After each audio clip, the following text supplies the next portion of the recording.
நிறைய பேரை பற்றி ரசூலுல்லாஹ் சொல்லியிருக்கிறாங்க. அவர்களை எல்லாம் நம்ம எடுத்து பேசாமல் இந்த 10 பேரை பேசுவதற்கு காரணம் என்னன்னு கேட்டால், இந்த 10 சஹாபாக்கள் என்பவர்களும் துவக்கத்தில் இஸ்லாத்துக்கு வந்தவங்க. இதில் யாரும் மதீனாவாசி கிடையாது. சொர்க்கவாசிகள் என்று நற்செய்தி செய்யப்பட்டவர்கள் சொல்கிறோம்ல, இதில் அன்சாரிகளே கிடையாது. எந்த அன்சாரியாக இருந்தாலும் அவர் 10 வருஷம் பிந்தி தானே வருவார். இஸ்லாத்துக்கு வந்து ஆரம்ப காலத்தில் அவங்கெல்லாம் வந்து கஷ்டப்பட்டு 10 ஆண்டுகளுக்கு பிறகு தான் இவங்க உதவியெல்லாம் செய்யக்கூடியவங்க ஆகியிருப்பாங்க. மக்காவில் இருந்து ரசூலுல்லாஹ் மட்டும் தன்னந்தனியாக கஷ்டப்படும் போது துவக்கத்தில் வந்தாங்க பாருங்கள், அந்த 10 பேர் தான் சொல்கிறாங்க. இந்த 10 பேர் யாருன்னு கேட்டால், 1வது ஆள், 2வது ஆள், 3வது இஸ்லாத்துக்கு வருவாங்கல்ல, 5 பேர் இருக்கும்போது இஸ்லாத்துக்கு வந்திருப்பாங்கல்ல, அப்படியானவர்கள் தான் இந்த 10 பேருமா இருக்கிறாங்க. இந்த 10 பேர் எடுத்துக்கிட்டீங்கன்னு சொன்னால் துவக்க காலத்தில் வந்து இஸ்லாத்தை ஏற்றுக்கிட்டவங்க. அதனால் அவங்களுக்கு வரலாறு ரொம்ப ஜாஸ்தியாக இருக்கும். இஸ்லாத்தில் ஏற்றுக்கொண்ட வரலாறு இருக்கும், அங்கே கஷ்டப்பட்ட வரலாறு இருக்கும், ஹிஜ்ரத்து போன வரலாறு இருக்கும். 2 ஹிஜ்ரத்து, அபிசினியாவுக்கு ஒரு ஹிஜ்ரத்து, அப்புறமேலே மதீனாவுக்கு ஒரு ஹிஜ்ரத்து, அப்புறம் ஹிஜ்ரத் பண்ணி வந்த பிறகு மக்காவில் பட்ட கஷ்டம், அப்புறம் நடந்த போரில் எல்லாம் கலந்து கொண்டது, இப்படின்னு எக்கச்சக்கமான வரலாறு உங்களுக்கு இருக்கிறது.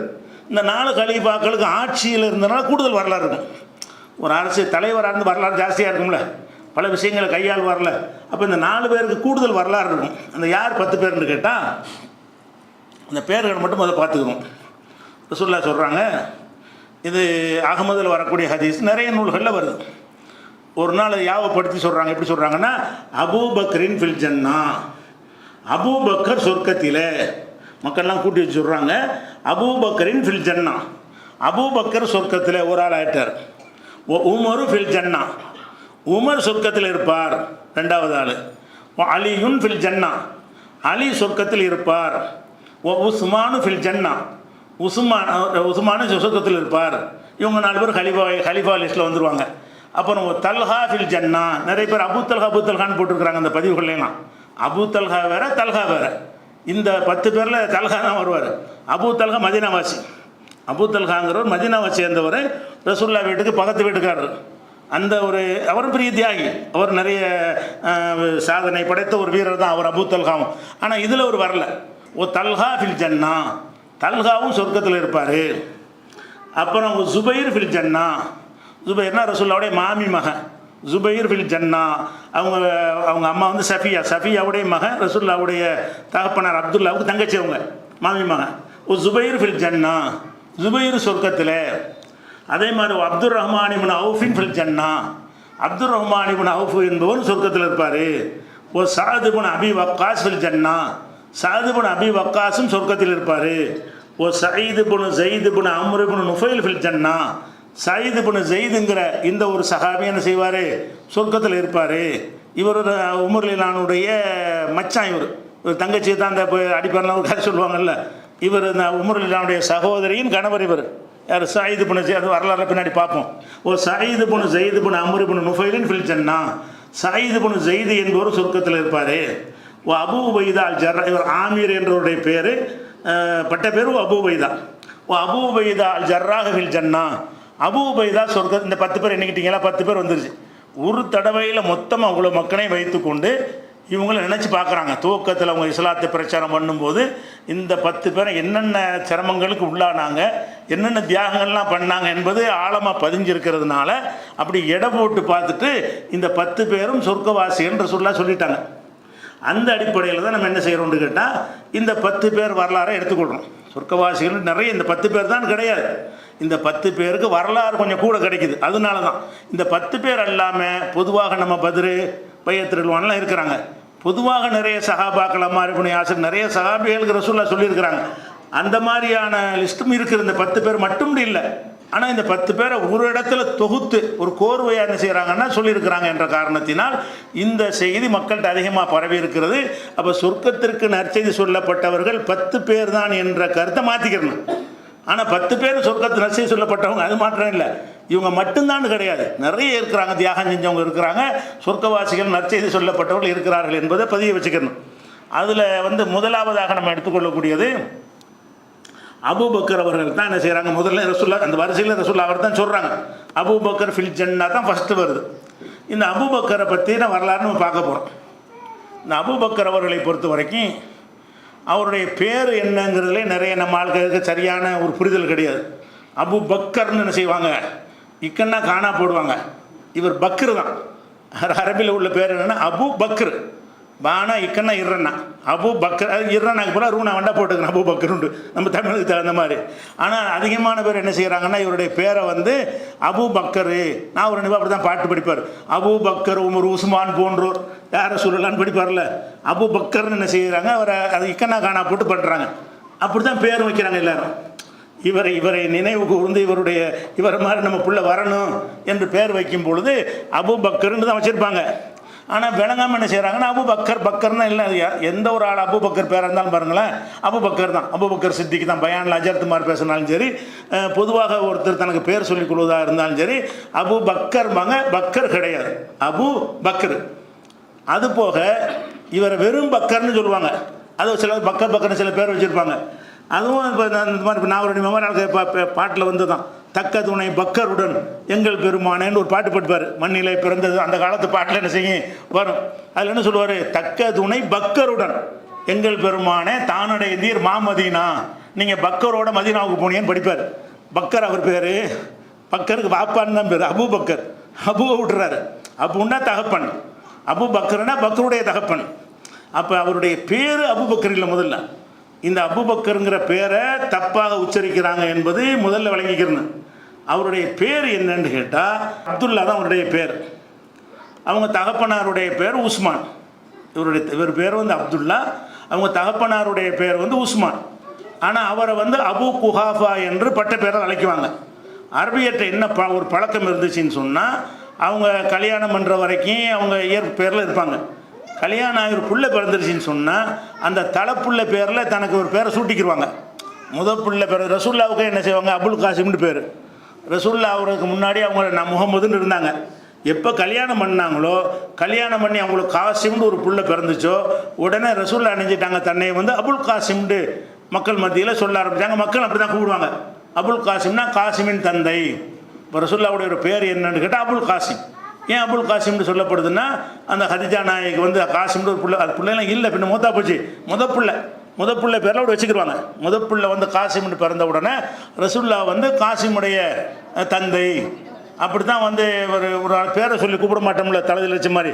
அப்படிப்பட்டவங்களாம் அபுல் காசிம்னு கூப்பிடுவாங்க. காஃபிர்கள் கூட. யூதர்கள் வந்து ரசூல்லாட்ட பேசினா கூட என்ன அபுல் காசிம் கொஞ்சம் பார்த்து ஏதாவது செய்யுங்க அப்படி தான் பேசுவாங்க. ஏன்னா நேரடியாக முகமதே செய்யுங்கன்றது அது மரியாதை குறைவாக இருக்கும்ல. அவங்களுக்கு ஒரு பேர் இருந்தால் கூட அவங்களுக்கு இந்த பிள்ளையோடு சேர்த்து வைக்கிற பேர் வந்து வழக்கத்தில் இருந்துச்சு. அந்த மாதிரி தான் அபு குஹாஃபா தகப்பனாருக்கு பேர் இருந்துச்சுன்னா குஹாஃபாவின் தந்தைன்னு அர்த்தம்.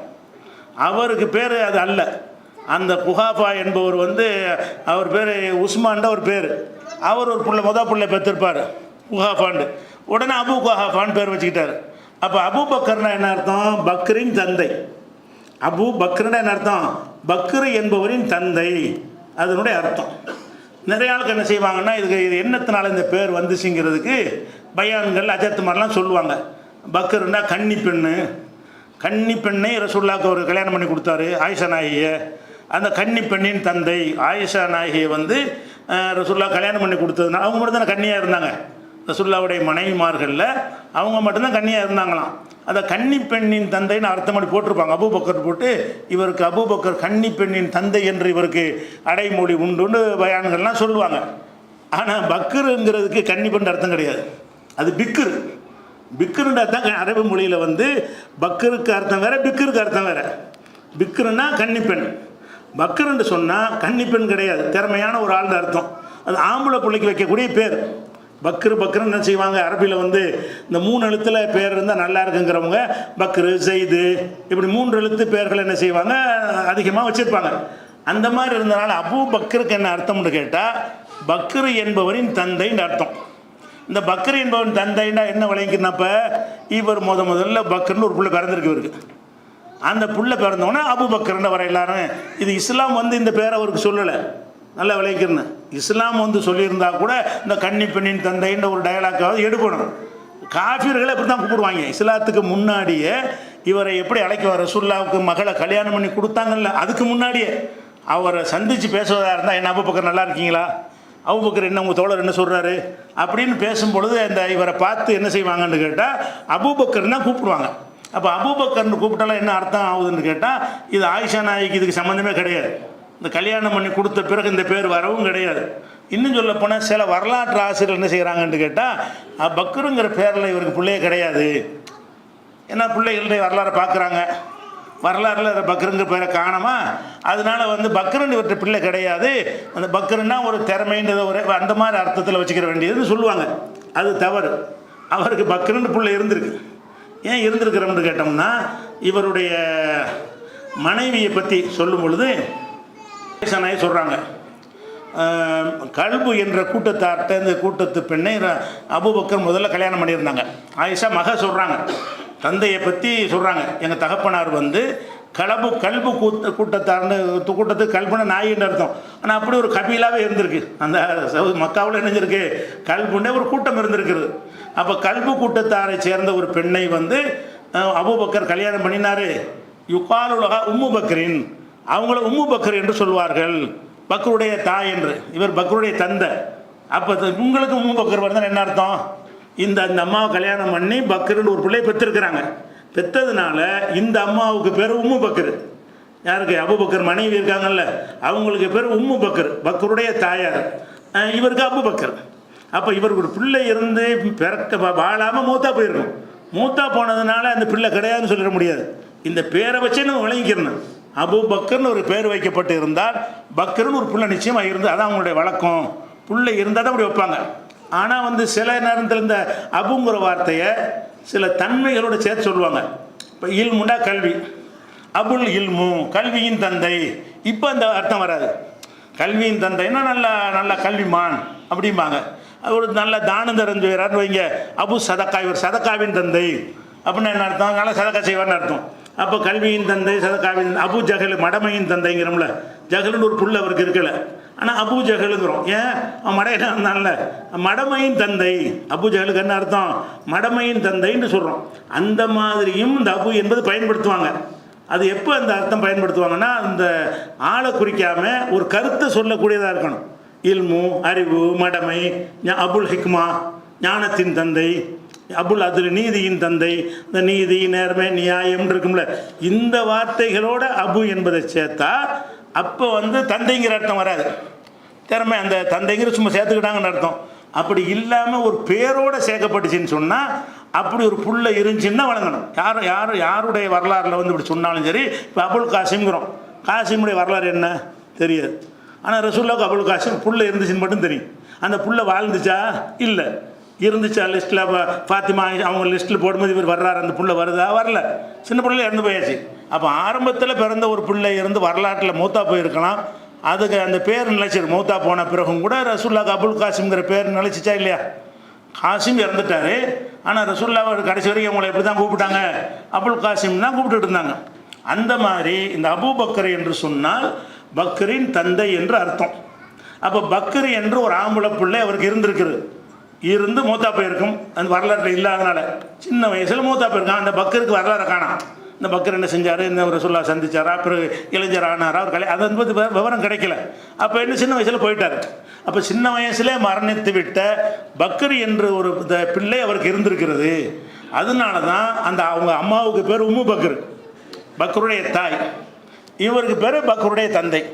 அப்போ இப்படியே பேரானதுனால தான் அந்த மக்களை என்ன, இது வந்து புகாரியில் 3921 இருக்கிறது. எப்படி இருக்குது? யுகாலுலகா உம்மு பக்கர் என்று அவருக்கு சொல்லப்படும். ஃபலம்மா ஹாஜர் அபூபக்கர், அபூபக்கர் ஹிஜ்ர் செஞ்சு வந்த பொழுது தல்லகஹா, அந்த பெண் இஸ்லாத்துக்கு வரமாட்டேன்ருச்சு. முதல்ல அபூபக்கர் கல்யாணம் பண்ணது இந்த உம்மு பக்கருங்கிற ஒரு அம்மாவை தான் வந்து கல்யாணம் பண்ணுறாங்க. அது இஸ்லாத்துக்கு வரல. இஸ்லாத்துக்கு நமக்கு ஒன்றும் செட் ஆகாது, நீ வேறு வாழ்க்கையை தேர்ந்தெடுத்து நான் ஹிஜ்ரத் பண்ணி போகிறேன் அப்படின்னு டைவர்ஸ் பண்ணிட்டு ஒரு ஹிஜ்ரத் பண்ணி வந்துடுறாரு. அவரை வந்து அவங்க சொந்தக்காரர் அப்படின்னு வந்து கல்யாணம் பண்ணிக்கிட்டான்னு வருது. அப்போ இதில் எதுக்கு சொல்லி காட்டுறோம்னு கேட்டால், பக்ருடைய தாயார் என்று இவருடைய மனைவிக்கு சொல்லப்படுமையானால் அவர் பக்ருடைய தந்தை என்பது என்ன அர்த்தமாக இருக்கு? 2 பேருக்கும் அப்படி ஒரு புள்ளி இருந்ததுன்னு அர்த்தம். அது ஒரு அர்த்தம். அது போக என்னென்னு கேட்டால், ரசூல் ஸல்லல்லாஹு அலைஹி வஸல்லம் அவர்கள் என்ன செய்வாங்கன்னா, இங்கே ரொம்ப கொடுமைப்படுத்தணுன்னு மக்கள்லாம் ஹிஜ்ரத்து போக ஆரம்பிப்பாங்க. எங்கள் அபிசினியாவுக்கு இவரும் ஹிஜ்ரத்துக்கு கிளம்பிடுவார். வரலாறில் பின்னாடி சொல்லுவோம். இந்த அபூபக்கருங்கிற பேருக்காக இதை சொல்கிறேன். இவரும் ஹிஜ்ரத்துக்கு கிளம்ப அபிசினியாவை கிளம்பிட்டு இருப்பார். அப்போ ஒரு ஆள் என்ன செய்வார்னா, அவருக்கு தெரிஞ்ச ஒரு ஆள் இப்னு தகனான் ஒரு ஆள் வந்து, என்ன அபூபக்கர் எங்கே போயிட்டுருக்கிறேன்னு அபூபக்கர்னு கூப்பிடுவார். இப்போ ஆயிஷா நாய் கல்யாணம் பண்ணுறதுக்கு முன்னாடியே அபூபக்கர் என்று அவர் அழைக்கப்பட்டிருக்காருன்னு சொன்னால் கன்னிப்பெண்ணின் தந்தையா? கல்யாணமே ஆயிஷா நாயை கல்யாணம் பண்ணி கொடுக்காத அந்த காலத்தில் என்ன செய்கிறார், அவரை கூப்பிடும்போது என்ன அபூபக்கர் எங்கே போகிறீங்க அப்படின்னு விசாரிப்பார். இந்த ஊரில் வாழ முடியலை போகிறேன்னவுடனே நான் உங்களுக்கு அடைக்கலம் தர்றமாங்கன்னு கூப்பிட்டு வர்றாரு. அந்த சம்பவத்தை பின்னாடி பார்ப்போம். அப்போ மற்ற இந்த ஆயிஷா நாயை திருமணம் பண்ணி கொடுக்கறதுக்கு முன்னாடியே அந்த காஃபிர்களை இவரை எப்படி தான் அழைப்பாங்க, அபூபக்கர் தான் அழைச்சிருக்காங்க. அபூபக்கர் அவர்களே அப்படி ஒரு பிள்ளை பேர் எல்லாம் தெரிஞ்சிருக்கு. அப்போ அபூபக்கர் என்பது அவருடைய செல்ல பெயராக அன்றைக்கு இருந்திருக்கு. அப்துல்லா தான் அவருக்கு அவங்க தாய் தகப்பன் வச்ச பேர். பிள்ளை பிறந்த உடனே பேரை மாறிடும். எல்லாருக்குமே நிறைய பேர் அப்படி மாறி போயிடும். அந்த மாதிரி மாறப்பட்டதில் இவர் ஒரு ஆள். அப்போ அபூபக்கர் என்று சொன்னால் இவருக்கு ஒரு பக்ரு என்கிற பேரில் வந்து ஒரு பிள்ளை இருந்துச்சு. அந்த பிள்ளையுடைய தகப்பன் என்று அதை செல்ல பேரை அவர் ஆக்கிக்கிட்டார். அது மக்கள்கிட்ட பிரபல்யமாக போச்சுங்கிறது முதல்ல இவரை பற்றி அறிந்து கொள்ள வேண்டிய ஒரு விஷயம். அடுத்ததாக வந்து இவர் அபூபக்கரை வந்து பெரும்பாலான விஷயம் அபூபக்கர் வந்து அப்துல்லாங்கிற யாருக்கும் தெரியாது. இப்போ அப்துல்லான்னு சொன்னால் விளங்கும் விளங்குதா? அப்துல்லா அவர்கள் அப்படி முதலாவது ஹலீஃபா அப்துல்லா நம்மளுக்கு இருக்காமாங்க. ஏன்னா இந்த அவருக்கு பேர் அப்துல்லா தான் என்பது யாருக்கும் தெரியாது. அதனால நம்ம அவர் எந்த பேரை அவர் தேர்ந்தெடுத்து கொண்டாரோ, ரசூலுல்லாவே அபூபக்கர் தான் கூப்பிட்டுருக்குறாங்க. அந்த பேரை நம்ம அவருக்கு பேர் ஆக்கிட வேண்டியதான். அவருடைய பேர் அப்துல்லாவாக இருந்தாலும் நம்மளும் அவரை எப்படி தான் குறிப்பிடுறது, அவரை தான் தேர்ந்தெடுத்து கொண்டார். எல்லாரும் அவர் அப்படி தான் கூப்பிட்டுருக்குறாங்க. என்ன எப்படி நீ அபூபக்கர்னு கூப்பிட்றேன்னு யாரும் கேட்கவும் இல்லை. அப்போ ரசூலுல்லாவே என்ன செய்கிறாங்க, சில நேரங்கள் அபூபக்கர்னு கூப்பிட்டுருக்குறாங்க, அப்துல்லான்னு ஒரு நாள் கூப்பிட்டது இல்லை. அப்போ அவருடைய பேரை அபூபக்கர்னு வச்சுக்கிற இயற்பேர் வேறையாக இருந்தாலும் அவருக்கு அறிமுகமான பேர் என்னென்னா அபூபக்கர் தான். சரியா? அதோடு வந்து சித்திக், அபூபக்கர் சித்திக்குன்னு நம்ம என்ன செய்வோம், ஒரு பேரோட பட்டத்தோடு அவர் சொல்லுவோம். அபூபக்கர் சித்திக் சொன்னார்கள். சித்திக்குன்னா உண்மைப்படுத்தியவர் என்று அதுக்கு அர்த்தம். சித்திக்குன்னா என்னென்னா உண்மைப்படுத்தியவர். அப்போ உண்மைப்படுத்தியவர்னு சொன்னவுடனே இதுக்கு என்ன, ஏன் இந்த பேர் வந்துச்சு உண்மைப்படுத்தியவர் அப்படின்னு சொல்லி ஒரு கதை எழுதி வச்சுருக்கிறாங்க. அந்த கதைக்கு வந்து ஆதாரம் கிடையாது. என்ன கதைன்னு சொன்னால், ரசூல் ஸல்லல்லாஹு அலைஹி வஸல்லம் வந்து மக்காவில் இருக்கும்போது ஹிஜ்ரத்துக்கு மேராஜுக்கு போயிட்டு வந்து அந்த செய்தியை காஃபிர்கள்ட்ட சொல்கிறாங்க. இந்த மாதிரி ஒரு இரவில் போய் அதை பார்த்தேன் இதை பார்த்தேன்னு என்னென்னவே பார்த்தேங்கிறாங்க. ஒரு இரவில் போக முடியுமா? ஒரு இரவில் போயிட்டு ஒரு இரவில் வந்துட முடியுமா? அந்த சராசரங்கள்லாம் பார்த்துட்டு சொர்க்கம் நரகம் என்னென்னவோ இருக்குதோ எல்லாத்தையும் அல்லாஹ்வுடைய ஆட்சிக்கு உட்பட்ட அனைத்தையும் பார்த்து விட்டு ஒரு இரவில் அல்லாஹ்வுடைய அருளால் வந்து சேர்ந்துட்டாங்கன்ற ஒரு விஷயத்தை குர்ஆனில் வந்து இஸ்ரா பைத்துல் முகத்தஸ் வரைக்கும் போன விஷயம் இருக்குது. அதை தாண்டி போன விஷயம் வந்து ஹதீஸில் இருக்குது. அப்போ இந்த சம்பவத்தை வந்து மக்கா காஃபிர்கிட்ட சொல்கிறாங்க. அவங்களுக்கு பெரிய லட்டு மாதிரி இது. ஏன்னு கேட்டால் இவர் பொய் சொல்கிறான்னு சொல்லிட்டு இருந்தாங்க. இவர் வந்து ஏதோ ஏமாந்து வேணுமோ சொல்லிகிட்டு இருக்கிறாரு அப்படின்னு சொல்லி அவரை பைத்தியம் முடிச்சிருச்சு. இவர் ஷாயர்னாங்க, மஜ்னூன் கிறுக்கன்னு சொல்லிட்டு இருந்தாங்க. அவங்களுக்கு இது ஒரு நல்ல வாய்ப்பாக போச்சு. பற்றியா நாங்கள் கிறுக்கன்னு சொன்னோம், பார் உலூஸ் மாதிரி பேசுகிறாரு பாரு. ஒரு இரவில் வந்து லட்சோப்பு கூடான மயிலுக்கெல்லாம் போய் என்னென்னத்தையோ பார்த்துட்டு ஒரு செகண்டில் வந்து சேர்ந்துட்டாராம். இது உங்களுக்கு ஏற்றுக்கிற முடியுதா? இது துணிஞ்சு போய் சொல்கிறான்னு தெரியுது பாருங்கள். இது வரைக்கும் நம்ம நினச்சதை விட இது வசமாக இவர் மாட்டிக்கிட்டாரு. இந்த மெஹராஜுங்கிற ஒரு விஷயத்தை சொல்லும் பொழுது நம்ம அல்லாஹ்வை நம்பினவங்களுக்கு ஒரு மேட்ரு கிடையாது. அவங்க பார்வையில் பார்க்கும் பொழுது அப்போ நம்ம நினச்சது நம்ம சொன்னது சரிதான். இவருக்கு வந்து ஒரு பைத்தியமாக இருந்தால் தான் அந்த மாதிரி உளர முடியும். சராசரி சுயநிலையில் உள்ள ஒரு ஆள் வந்து இப்படி சொல்ல மாட்டார். அப்போ வந்து இந்த ஒரு விஷயத்தை சொன்ன உடனே அவங்களுக்கு பெரிய ஒரு சந்தேகமாகி போச்சு. இது ஒரு நல்ல வாய்ப்பு, இதை வச்சு நம்ம நிறைய பேர் மாறவும் செஞ்சுட்டாங்க. இதை சொன்ன உடனே முர்த்ததாகவும் போயிட்டாங்க சில பேர். ரசூலுல்லாஹ்வுடைய மேராஜ் சம்பவத்தை சொன்னோன்னே ஆமாம் இவருன்னு நம்ப முடியாது, ஒரு சொல்கிற ஒரு அளவு வேணாமா அப்படின்ட்டு அவங்க நினைத்து கொண்டு நிறைய பேர் போயிட்டாங்க. அது முர்த்தது ஆகிட்டாங்க. அப்போ அபூபக்கர்ட்ட வர்றாங்க. வந்து என்ன செய்கிறாங்க, இது கதைன்னு சொன்னால அது கதை இது. ஆனால் பயான்கள் அதிகமாக சொல்லப்படுது. அபூபக்கர்ட்ட வந்து உங்கள் தோழருடைய கதை தெரியுமா? ரசூலுல்லாஹ்வுக்கு இது தெரியாது. ரசூலுல்லாஹ் மேராஜுக்கு போயிட்டு வந்த செய்தியை அபூபக்கர்ட்ட இன்னும் சொல்லலை, பொதுவாக சொல்லிக்கிட்டு இருக்கிறாங்க. அப்படி ரசூலுல்லாஹ் சொன்னாங்கங்கிற விஷயம் அபூபக்கருக்கு தெரியாது. அப்போ என்ன செய்கிறாங்க, அபூபக்கரை பார்த்து உங்கள் தோழர் புதுசாக ஒன்று விட்ருக்கார தெரியுமான்னு கேட்குறாங்க. என்னப்பா சொல்கிறாரு? இங்கேருந்து ஒரு இரவில் அங்கேருந்து போனாராம், என்னென்னமோ பார்த்தாராம், ஒரு ராத்திரியில் திரும்பி வந்துட்டாராம் அப்படின்னு அவர் சொல்கிறாரு. நெசமாக அப்படி சொன்னாரா? ஆமாம் அப்படி தான் சொல்கிறாரு. அப்படி சொன்னால் உண்மை தான். அது அபூபக்கர் நினைஞ்சாலும் அப்படி அவர் சொல்லியிருப்பாரு. ஆனால் அது உண்மை தான். என்ன இதுக்கு பிறகுமா நீ உண்மைன்னு நம்புகிற அப்படின்னு கேட்டாங்களாம். அட இங்கேருந்து இவர் போனது நீ பெரிய ஆச்சரியங்கிற, அங்கேருந்து அவன் செய்தியை கொடுத்துக்கிட்டே இருக்கான், நான் நம்பிக்கிட்டு இருக்கிறேன். அவன் என்ன செய்யறான், டெய்லி அல்லாட்டிருந்து செய்தி அங்கேருந்து வந்துக்கிட்டு இருக்கிறான், நம்பணும். எனக்கு இங்கேருந்து அவர் போனது நம்புகிறோம், என்னப்பா இருக்குதுல்ல அவசியம் அப்படின்னு சொல்லி ஒரு எஜமானை இவரை சந்திக்க வர்றதாக வகி வர்றதை நாங்கள் நம்புகிறோம். எஜமான் போய் அடிமை போய் எஜமானை பார்க்குறத நம்ப மாட்டேன்னான்னு கேட்டாராம். இது கேட்க நல்லா இருக்குது, ஆனால் இந்த செய்தி ஆதாரம் இருக்கணும்ல. இதனால் தான் அவர் சித்திக்கு உண்மைப்படுத்தியவர் அப்படின்னு பயான்களில் சொல்லுவாங்க. இந்த உண்மை சித்திக்குங்கிற பேர் ஏன் வந்துச்சுன்னு கேட்டால், இவர் எல்லாரும் நம்பாத ஒரு நேரத்தில் இந்த மேராஜ் விஷயத்தை அவர் நம்பினார், உண்மைப்படுத்தினார்னா மேராஜை இவர் மட்டுமா உண்மைப்படுத்தினார்? நிறைய சஹாபாக்கள் உண்மைப்படுத்தான் செஞ்சாங்க. இவர் மட்டும் உண்மைப்படுத்திட்டு போய் 50 பேர் வெளியே போயிருந்தால் தான் இது சரியாக வரும். அபூபக்கர் நம்பின மாதிரி தான் சாதிபுன் அபி வக்காஸு அவரை ஒட்டி அவருக்கு முந்தி இஸ்லாத்துக்கு வந்தவர், அவர் நம்பினார். ஹதிஜா நாயி நம்பினாங்க, அலி நம்பினாங்க. நம்பி கூடத்தானே இருந்தாங்க எல்லாருமே, மற்றவங்களாம் மறுக்கவா செஞ்சாங்க. அப்போ இந்த மேராஜை நம்பியதால் தான் இந்த பேர் என்பதை ஒரு சம்பவமாக என்ன செய்கிறாங்கன்னா அது பரப்புகிறாங்க. அது எங்கே வருதுன்னு கேட்டால், முசன்னஃபா எல்லாமே பரப்பலை. முசன்னஃப் அப்துல் ரஸாக்குங்கிற ஒரு கிதாபில் இது மாதிரி வருகிறது. அதே மாதிரி ஹாக்கிம் முஸ்ததரக் ஹாக்கிம்னு இது வருகிறது. இது எல்லாத்துலேயும் வர்றதுன்னு சொன்னால், இதை அறிவிக்கிற ஆள் யாருன்னு கேட்டால், ஹிலால் இப்னு அலா என்பவர் தன்னுடைய தந்தை இந்த அலா என்பவர் வழியாக இவர் அறிவிக்கிறார்னு இந்த ஹதீஸ் சொல்லப்படுகிறது. இவரை பற்றி சொல்லும் பொழுது ஹதீஸ்கள் அறிஞர்கள் ஒரு பொய் சொல்லக்கூடிய ஒரு ஆள்.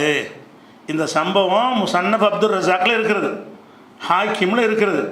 ரெண்டுலேயுமே சொல்ல இந்த செய்தியை சொல்கிற ஆள் யாருன்னு கேட்டால், அலா என்கிற அலா இப்னு ஹிலால் என்பவர் சொல்கிறார். அவர் யார் என்று சொல்லி ஹதீஸ் கலையில் தேடி பார்த்தோம்னு சொன்னால், அபு ஹாத்தம் ராசி சொல்கிறாரு முன்கருள் ஹதீஸ். முன்கருள் ஹதீஸ்னா ஹதீஸ்லாம் பொய்யை சொல்லுவார், பொய் சொல்ல ஹதீஸ் நிராகரிக்கப்படும், பொய் சொல்லக்கூடிய ஒரு ஆள், பலவீனமான ஒரு ஆள் அப்படிங்கிறாங்க. அப்போ அஹாதீஸ் மௌதுவா இட்டுக்கட்டப்பட ஹதீஸில் இவர் செஞ்சவர், இவராக இட்டுக்கட்டுவார் ரசூலுல்லாஹ்வுக்கு சிறப்பு சேர்க்கறதுக்காக வேண்டி. அப்படிப்பட்ட ஒரு ஹதீஸில் தான் இது இருக்குது. இந்த ஹதீஸ் குறித்த சில கூடுதல் விவரங்களையும் இன்னும் அபூபக்கருடைய வரலாறு, இன்னும் அபூபக்கர் வரலாறு தான் போயிட்டுருக்கும். இன்னும் அது சம்பந்தமான விவரங்களை இன்ஷா அல்லாஹ் என்ன செய்வோம், நாளைக்கு பார்க்கலாம். அஸ்ஸலாமு அலைக்கும். வேறு எதனால் கிடைத்ததான ரசூலுல்லாஹ் தான் இந்த சித்திக்குங்கிற பேரை சூட்டுறாங்க. இவரை பற்றி ரசூல் ஸல்லல்லாஹு அலைஹி வஸல்லம் அவர்கள் சித்திக்குன்னு சொல்லியிருக்கிறாங்க. ஆனால் எதுக்கு சொன்னாங்கன்னு கேட்டால், அது புகாரியில் ஒரு ஆதாரபூர்வமான செய்தியில் வரக்கூடிய விஷயம் என்னென்னு கேட்டால், 4640 அதில் என்ன செய்கிறாங்க, ரசூல் ஸல்லல்லாஹு அலைஹி வஸல்லம் ஒரு நேரத்தில் அபூபக்கர் உமர் 2 பேருக்கும் ஒரு சண்டையாக போச்சு. அது ரசூலுல்லாஹ்ட்ட போய் அபூபக்கர் முறையிடுறாங்க, அது பின்னாடி வரும். இப்போ அந்த இதுக்கு மட்டும் உள்ள செய்தி தான். அப்போ முறையிடும்போது ரசூலுல்லாஹ் என்ன செய்வாங்கன்னு கேட்டால், ஹல் அன்தும் தாரிக்கு சாஹிபி தாரிக்கூலி சாஹிபி, எனது உற்ற தோழரை நீங்கள் விட்டுவிடப் போகிறீர்களா? அபூபக்கருக்கு சப்போர்ட்டாக ரசூலுல்லாஹ் பேசுகிறாங்க. அபூபக்கர்கிட்ட போய் சண்டை போட்டிருக்கிறீங்களே, என் தோழரை நீங்கள் விட்டுவிடப் போகிறீர்களா? இன்னி குல்து யாயு ஹன்னாசு இன்னி ரசூலுல்லாஹி இலைக்கும் ஜமியா, நான் மனித குலத்துக்கெல்லாம் தூதர் என்று நான் சொன்னேன். சொன்ன பொழுது இப்போ குல்த்தும் நீங்கள் எல்லாம் சொன்னீர்கள், கதப்த நீ பொய் சொல்லுகிறாய் என்று இடத்துல சொன்னீர்கள். சஹாபாக்களை நோக்கி சொல்கிறாங்க, நான் அல்லாஹ்வுடைய தூதன் ஆரம்பத்தில் சொல்லும்போது எல்லாரும் என்னை பொய்யர்னீங்க. ஓ கால அபூபக்கர் சதக்த, இவர் நான் சொன்ன உடனே உண்மை சொன்னேன் என்று சொன்னார். முதல்ல ஏற்றுக்கிட்டார், எந்த மறுப்பும் இல்லாமல் எந்த ஆட்சேபனையும் இல்லாமல் இஸ்லாத்தை எடுத்து சொன்ன உடனே ஏற்றுக்கொண்டார். சதக்த நீங்கள் உண்மை சொன்னீர்கள் என்று ஏற்றுக்கொண்டார் என்று ரசூல் ஸல்லல்லாஹு அலைஹி வஸல்லம் அவரை புகழ்ந்து சொல்கிறாங்க. அபூபக்கரை பொறுத்த வரைக்கும் இப்போ உள்ள வரலாறு, நீங்கள் மதீனாவில் நடக்குது, இப்போ உள்ள வரலாறை பார்க்காதீங்க. நான் துவக்கத்தில் இந்த இஸ்லாத்தை எடுத்து சொன்னேன்ல, சொன்ன உடனே ஏற்றுக்கிட்டாள் யாருன்னு கேட்டால் அபூபக்கர் தான். மற்றவங்கெல்லாம் மறுப்பு தெரிவித்து அடிக்க வந்து உதைக்க வந்து பல எதிர்ப்புகளை காட்டி அவங்களோட சேர்ந்து கொடுமையெல்லாம் படுத்திவிட்டு அப்புறமேலு உணர்ந்து இஸ்லாத்துக்கு நீங்கள் வந்திருக்கிறீங்க. நான் சொன்ன உடனே அப்படி ஏற்றுக்கொண்டவர் யாருன்னு கேட்டால் சதக்த, நீங்கள் உண்மையை சொல்கிறீர்கள் என்று என்னிடத்தில் சொன்னவர், அவரை நீங்கள் ஒதுக்கிறாதீங்க என்று சஹாபாக்களுக்கு ரசூலுல்லாஹ் சொல்கிறாங்க. அப்போ உண்மைப்படுத்துறதுன்னா எடுத்த எடுப்பில் உண்மைப்படுத்தியவர் என்ற காரணத்தினால சித்திக். மேராஜுங்கிற ஒரு சம்பவத்துக்காக இல்லை, எடுத்த எடுப்பில் உண்மைப்படுத்தியவர்னு பார்த்தா இவர் தான். அந்த மாதிரி அலி ஆரம்பத்தில் வந்தாங்க, சின்ன பிள்ளை கணக்கில் வராது. ஹதிஜா நாயி பெண் மனைவி, அதை விட்டுருங்க. மற்றபடி மக்கள்கிட்ட வந்து சொன்ன உடனே மறுப்பு இல்லாமல் ஏற்றுக்கிட்டவர் யாருன்னு கேட்டால் இவர் தான் என்று ரசூல் ஸல்லல்லாஹு அலைஹி வஸல்லம் அவரை பற்றி சொல்கிறாங்க. அதே மாதிரி புகாரியில் 3675வது ஹதீஸில் அவங்க உஹது மலையின் மீது ரசூல் ஸல்லல்லாஹு அலைஹி வஸல்லம் அவங்க அபூபக்கர், உமர், உஸ்மான் 4 பேரும் ஏறுறாங்க. உஹது மலை மதீனாவில் இருக்கிறது. அந்த மதீனாவில் உள்ள உஹது மலையின் மீது ரசூல் ஸல்லல்லாஹு அலைஹி வஸல்லம், அபூபக்கர், உமர், உஸ்மான் 3 பேர், 3 சஹாபாக்கள், ரசூலுல்லாஹ் 1, 4 பேர் ஏறுறாங்க. ஏறி நிற்கும் பொழுது அந்த உஹது மலையில் சின்ன அதிர்வு ஏற்படுகிறது. உஹது மலையில் லேசாக அந்த நில அதிர்வு ஏற்படும்போது வரும்ல, அந்த மாதிரி சின்ன ஒரு அதிர்வு ஏற்படுகிறது. அப்போ ரசூல் ஸல்லல்லாஹு சொல்கிறாங்க, உஸ்புத் உஹத், உஹதே அசையாதே, அசையாமல் நில்லு அப்படின்னு சொல்கிறாங்க. சொல்லிட்டு என்ன செய்கிறாங்க, இப்போ இன்னமா அழைக்க, உன் மீது இருக்கக்கூடியவர்கள் யாருன்னு கேட்டால் நபியுன், ஒரு நபி நான் இருக்கிறேன். இந்த உஹது மலையாக உன் மீது நான் நபி என்ற ஒருவன் இருக்கிறேன். ஓ சித்திகுன், ஒரு சித்திக்கும் இருக்கிறார், நானும் இருக்கிறேன், ஒரு சித்திக்கும் இருக்கிறார். ஒரு ஷஹீதானி, 2 உயிர் தியாகிகள். யாரை சொல்கிறாங்க, உமர், உஸ்மான் 2 பேரும் பின்னாடி கொல்லப்படுறாங்க. பிற்காலத்தில் அவங்க ஷஹீத் ஆவாங்க என்ற ஒரு முன்னறிவிப்போட உன் மீது இருக்கிற ஆள் யாருன்னு கேட்டால் ஒரு நபி இருக்கிறேன், நான் சொல்கிறதை அப்படி உண்மைப்படுத்திய சித்திக் இருக்கிறார், 2 ஷஹீத் இருக்கிறார்கள், அதனால் நீ அதிர வேண்டாம் என்று அந்த மலைக்கு சொன்னதாக ஒரு செய்தி புகாரியில் 3675வது ஹதீஸில் இருக்கிறது. இதில் ரசூல் ஸல்லல்லாஹு அலைஹி வஸல்லம் அவர்கள் அபூபக்கரை பற்றி குறிப்பிடுறதுக்கு உள்ள பயன்படுத்தின வார்த்தை என்ன, சித்திக். இந்த மலையில் இருக்கக்கூடிய யாருன்னு கேட்டால் அபூபக்கர் இருக்கிறாருன்னு சொல்லலை, அவரை என்ன பட்டம் கொடுத்து சொல்கிறாங்க, சித்திக் இருக்கிறாரு. அப்போ ரசூல் ஸல்லல்லாஹு அலைஹி வஸல்லம் அவர்கள் தான் அவரை சித்திக்குன்னு சொல்லியிருக்கிறாங்க. எதுக்கு சொன்னாங்கன்னா அந்த ஹதீஸில் விளக்கம் கிடைச்சது. எந்த ஹதீஸில், எடுத்த உடனே இஸ்லாத்தை மறுபேச்சு இல்லாமல் ஏற்றுக்கொண்டவர், கொஸ்டின்லாம் பண்ணலை, அந்த மாதிரி அவர் இஸ்லாத்தை ஏற்ற வரலாறு பின்னாடி வரும். இப்போ நம்ம பார்க்குற இந்த பேருக்கு மட்டும்தான் சித்திக்குங்கிற ஒரு பட்டம் ரசூலுல்லாஹ் தான் கொடுத்தாங்க. ஆனால் அது இந்த மேராஜை நம்பினார் என்பதற்கு கொடுத்ததுங்கிறதுக்கு ஆத்தன்டிக்காக இல்லை. அவர் எடுத்த எடுப்பில் இஸ்லாத்தை ஏற்றுக்கொண்டார் என்பதற்கு தான் அது கொடுக்க சொன்னாங்க. அதை விளங்கிக்கணும். அதே மாதிரி அவங்களுக்கு அபூபக்கர் சித்திக் அவங்களுக்கு அத்தீக் என்று ஒரு பேர் இருக்குது. அத்தீக் என்று என்ன செஞ்சாங்க, ரசூல் ஸல்லல்லாஹு அலைஹி வஸல்லம் அவரை பற்றி சொல்லியிருக்கிறாங்க. அத்தீக் என்று சொன்னால் நரகத்திலிருந்து விடுதலையானவர், சொர்க்கவாசிகளில் ஒருவர்னால அந்த அர்த்தம் தான், அந்த தலைப்பேது தானே, சொர்க்கத்திற்கு நற்செய்தி சொல்லப்பட்டவர்கள்ங்கிறோம். அப்போ ரசூல் ஸல்லல்லாஹு அலைஹி வஸல்லம் என்ன செய்கிறாங்கன்னா, அபூபக்கரை பார்த்து சொன்னாங்க, அந்த அத்தீக்குல்லாஹி மினன்னார், நீ நரகத்திலிருந்து அல்லாஹ்வால் விடுவிக்கப்பட்டவர், உனக்கு நரகம்ங்கிற டாப்பிக்கே இல்லை அப்படின்னு சொல்லி ரசூல் ஸல்லல்லாஹு அலைஹி வஸல்லம் அவர்கள் அபூபக்கர் அவர்களை நோக்கி சொன்னதாக இப்னு ஹிப்பானில் ஆதாரப்பூர்வமான ஹதீஸ், அறிவிப்பாளர் எல்லாமே சரியாக இருக்கக்கூடிய ஹதீஸ் இருக்குது. அப்போ இந்த அபூபக்கர் அவர்கள்ட்ட சொந்த பேர் அப்துல்லா, அவங்களுடைய பக்கர்னு ஒரு பிள்ளை இருந்ததுனால அவங்கள அபூபக்கர்னு சொல்லுவாங்க. அவங்க ரசூலுல்லாவை எடுப்பில் ஏற்றுக்கொண்டதுனால அவங்கள சித்திக் என்றும் அவங்களுக்கு சொல்லப்படும். அவங்க தீமையிலிருந்து தூரமாக விலகி இருந்த காரணத்தினால அவங்கள அத்தீக்குல்லாஹி மினன்னார், அத்தீக்குல்லா, வெறும் அத்தீக்குல்லான்னு சொல்லுவாங்க, அத்தீக் என்று சொல்வார்கள். அப்போ இப்படி ரசூல் ஸல்லல்லாஹு அலைஹி வஸல்லம் அவரை குறிப்பிட்டார்கள் என்று இந்த ஒரு செய்தி இப்னு ஹிப்பானில் இருக்கிறது, பஸாரில் இருக்கிறது, தபரானியில் இருக்கிறது. எல்லாத்துலேயுமே அறிவிப்பாளர்கள் சரியான ஆட்களாக இருக்கிறாங்க.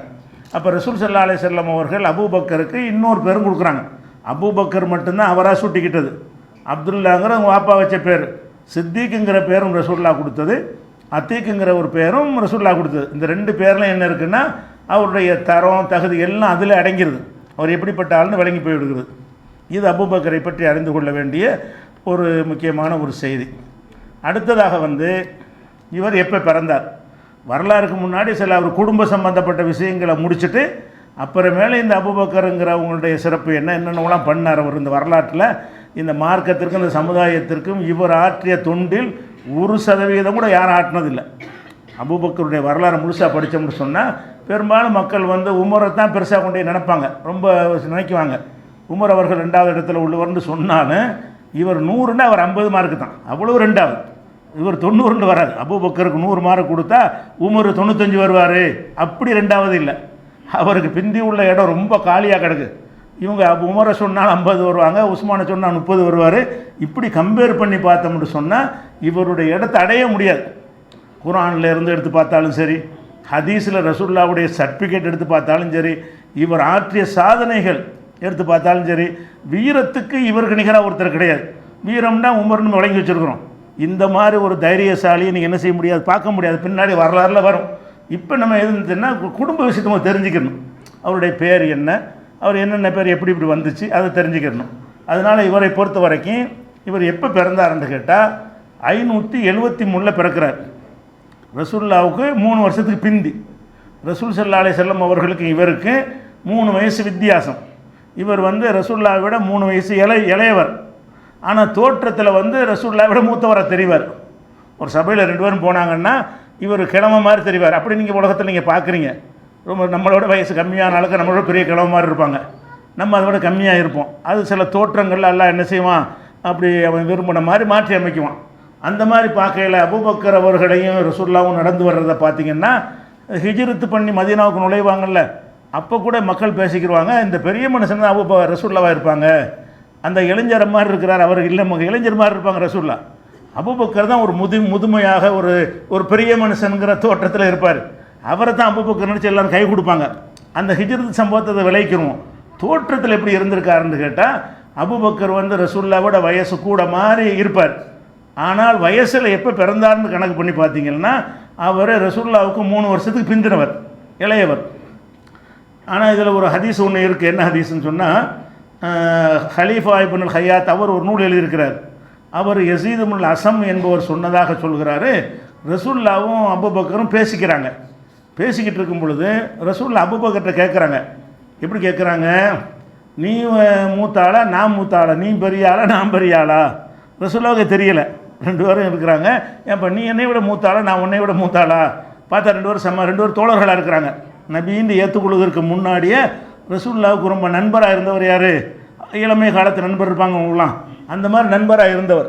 அதனால் இப்படி கேட்குறாங்க.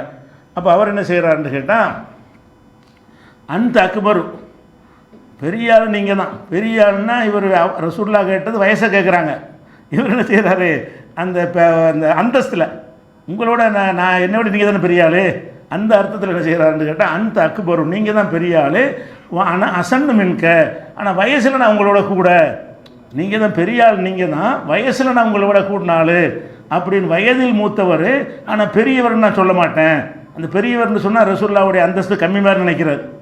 நம்ம போய் நான் தான் பெரிய ஆள்னு சொன்னால், வயசில் பெரியவருங்கிற அர்த்தத்தில் சொன்னாலும் அதை கூட அவர் தவிர்க்க விரும்புகிறார். விரும்பி என்ன செய்கிறாருன்னு கேட்டால், பெரிய ஆள் நீங்கள் தான், வயசில் சின்ன ஆளாக இருந்தால் நீங்கள் தான் பெரிய ஆள், ரசூலுங்கிறதான பெரிய ஆள், நீங்கள் தான் பெரிய ஆள், ஆனால் நான் வயசில் உங்களோட கூடுனாள் அப்படி சொன்னதாக யஸீத் இப்னுல் அஸம் என்பவர் சொல்வதாக ஒரு ஹதீஸ் நூலில் எழுதி வச்சுக்கிறாங்க.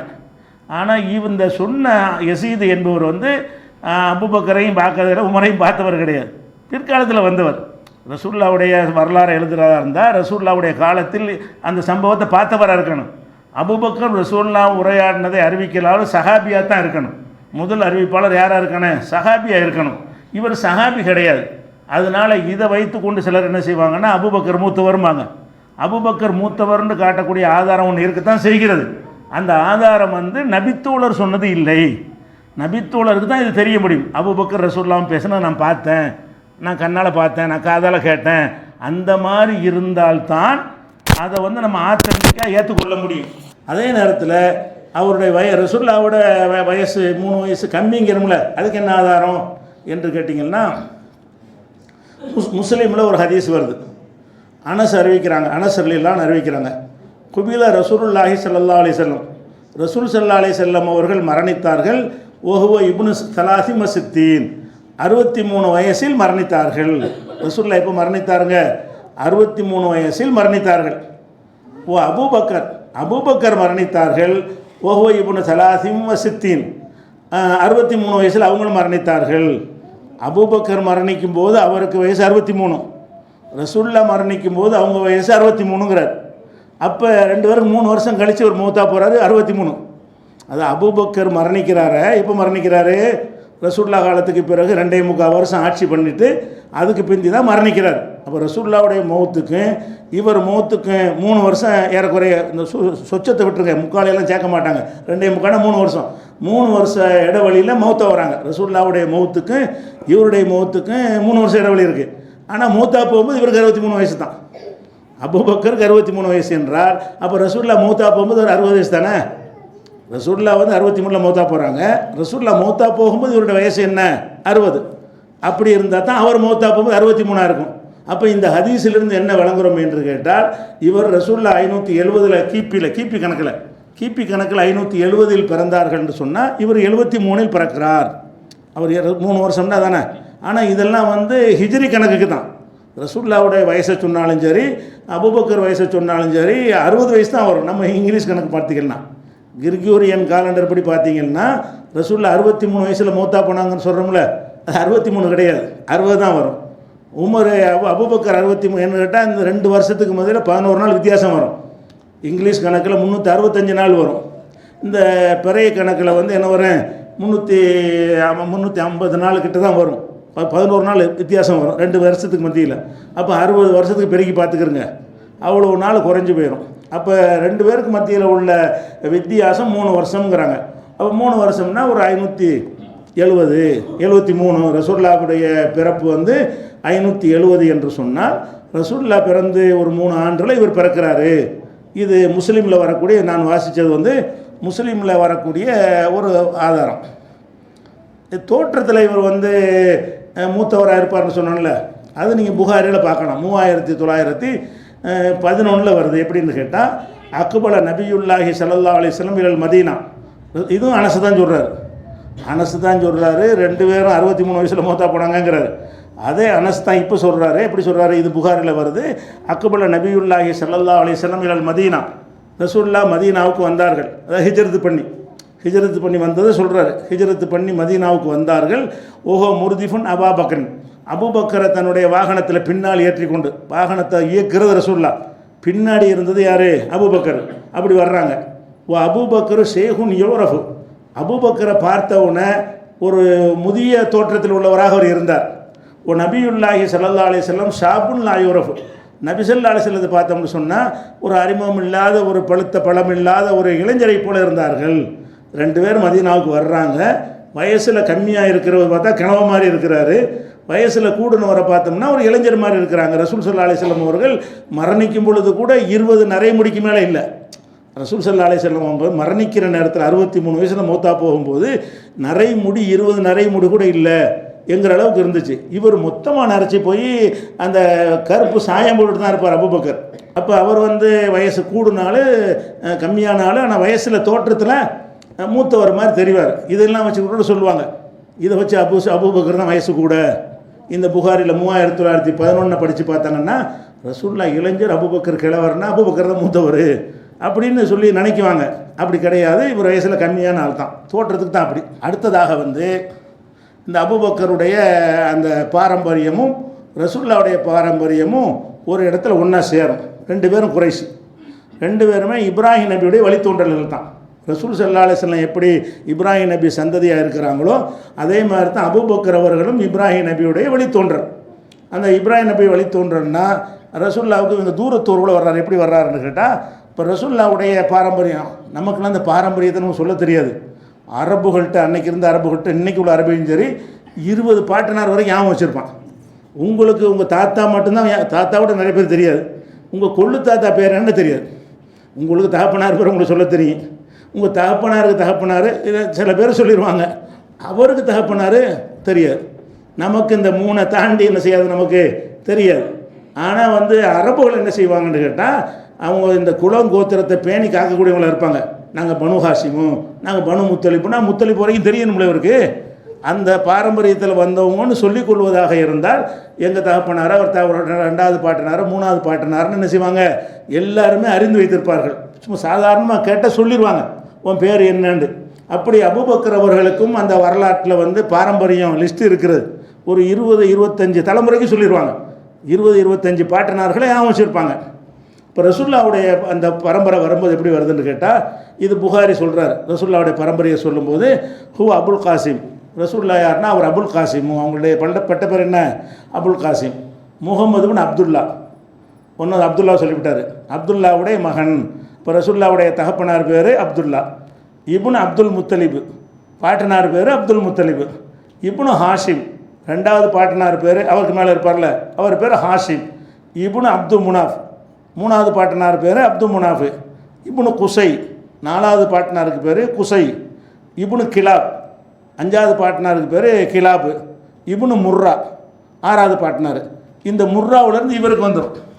இது வரைக்கும் ரசூலுல்லாவுடைய பாரம்பரியம் வருதில்ல, இதில் வந்துச்சுன்னு சொன்னால் அப்துல்லாஹிபின் அப்துல் முத்தலிபின் ஹாஷிம் இப்னு அப்து முனாஃபிபின் குசை இப்னு கிலாப் இப்னு முர்ராண்டு அதுக்கு மேலேயும் பட்டியல் இருக்குது. அந்த முர்ரா வரைக்கும் வச்சுக்கிடுவோம். அபூபக்கர் யாருன்னு கேட்டிங்கன்னா அவருடைய பேர் வந்து அப்துல்லா, அவங்க தகப்பனார் பேர் உஸ்மான், அபு குஹாஃபாங்கிறோம்ல உஸ்மான்.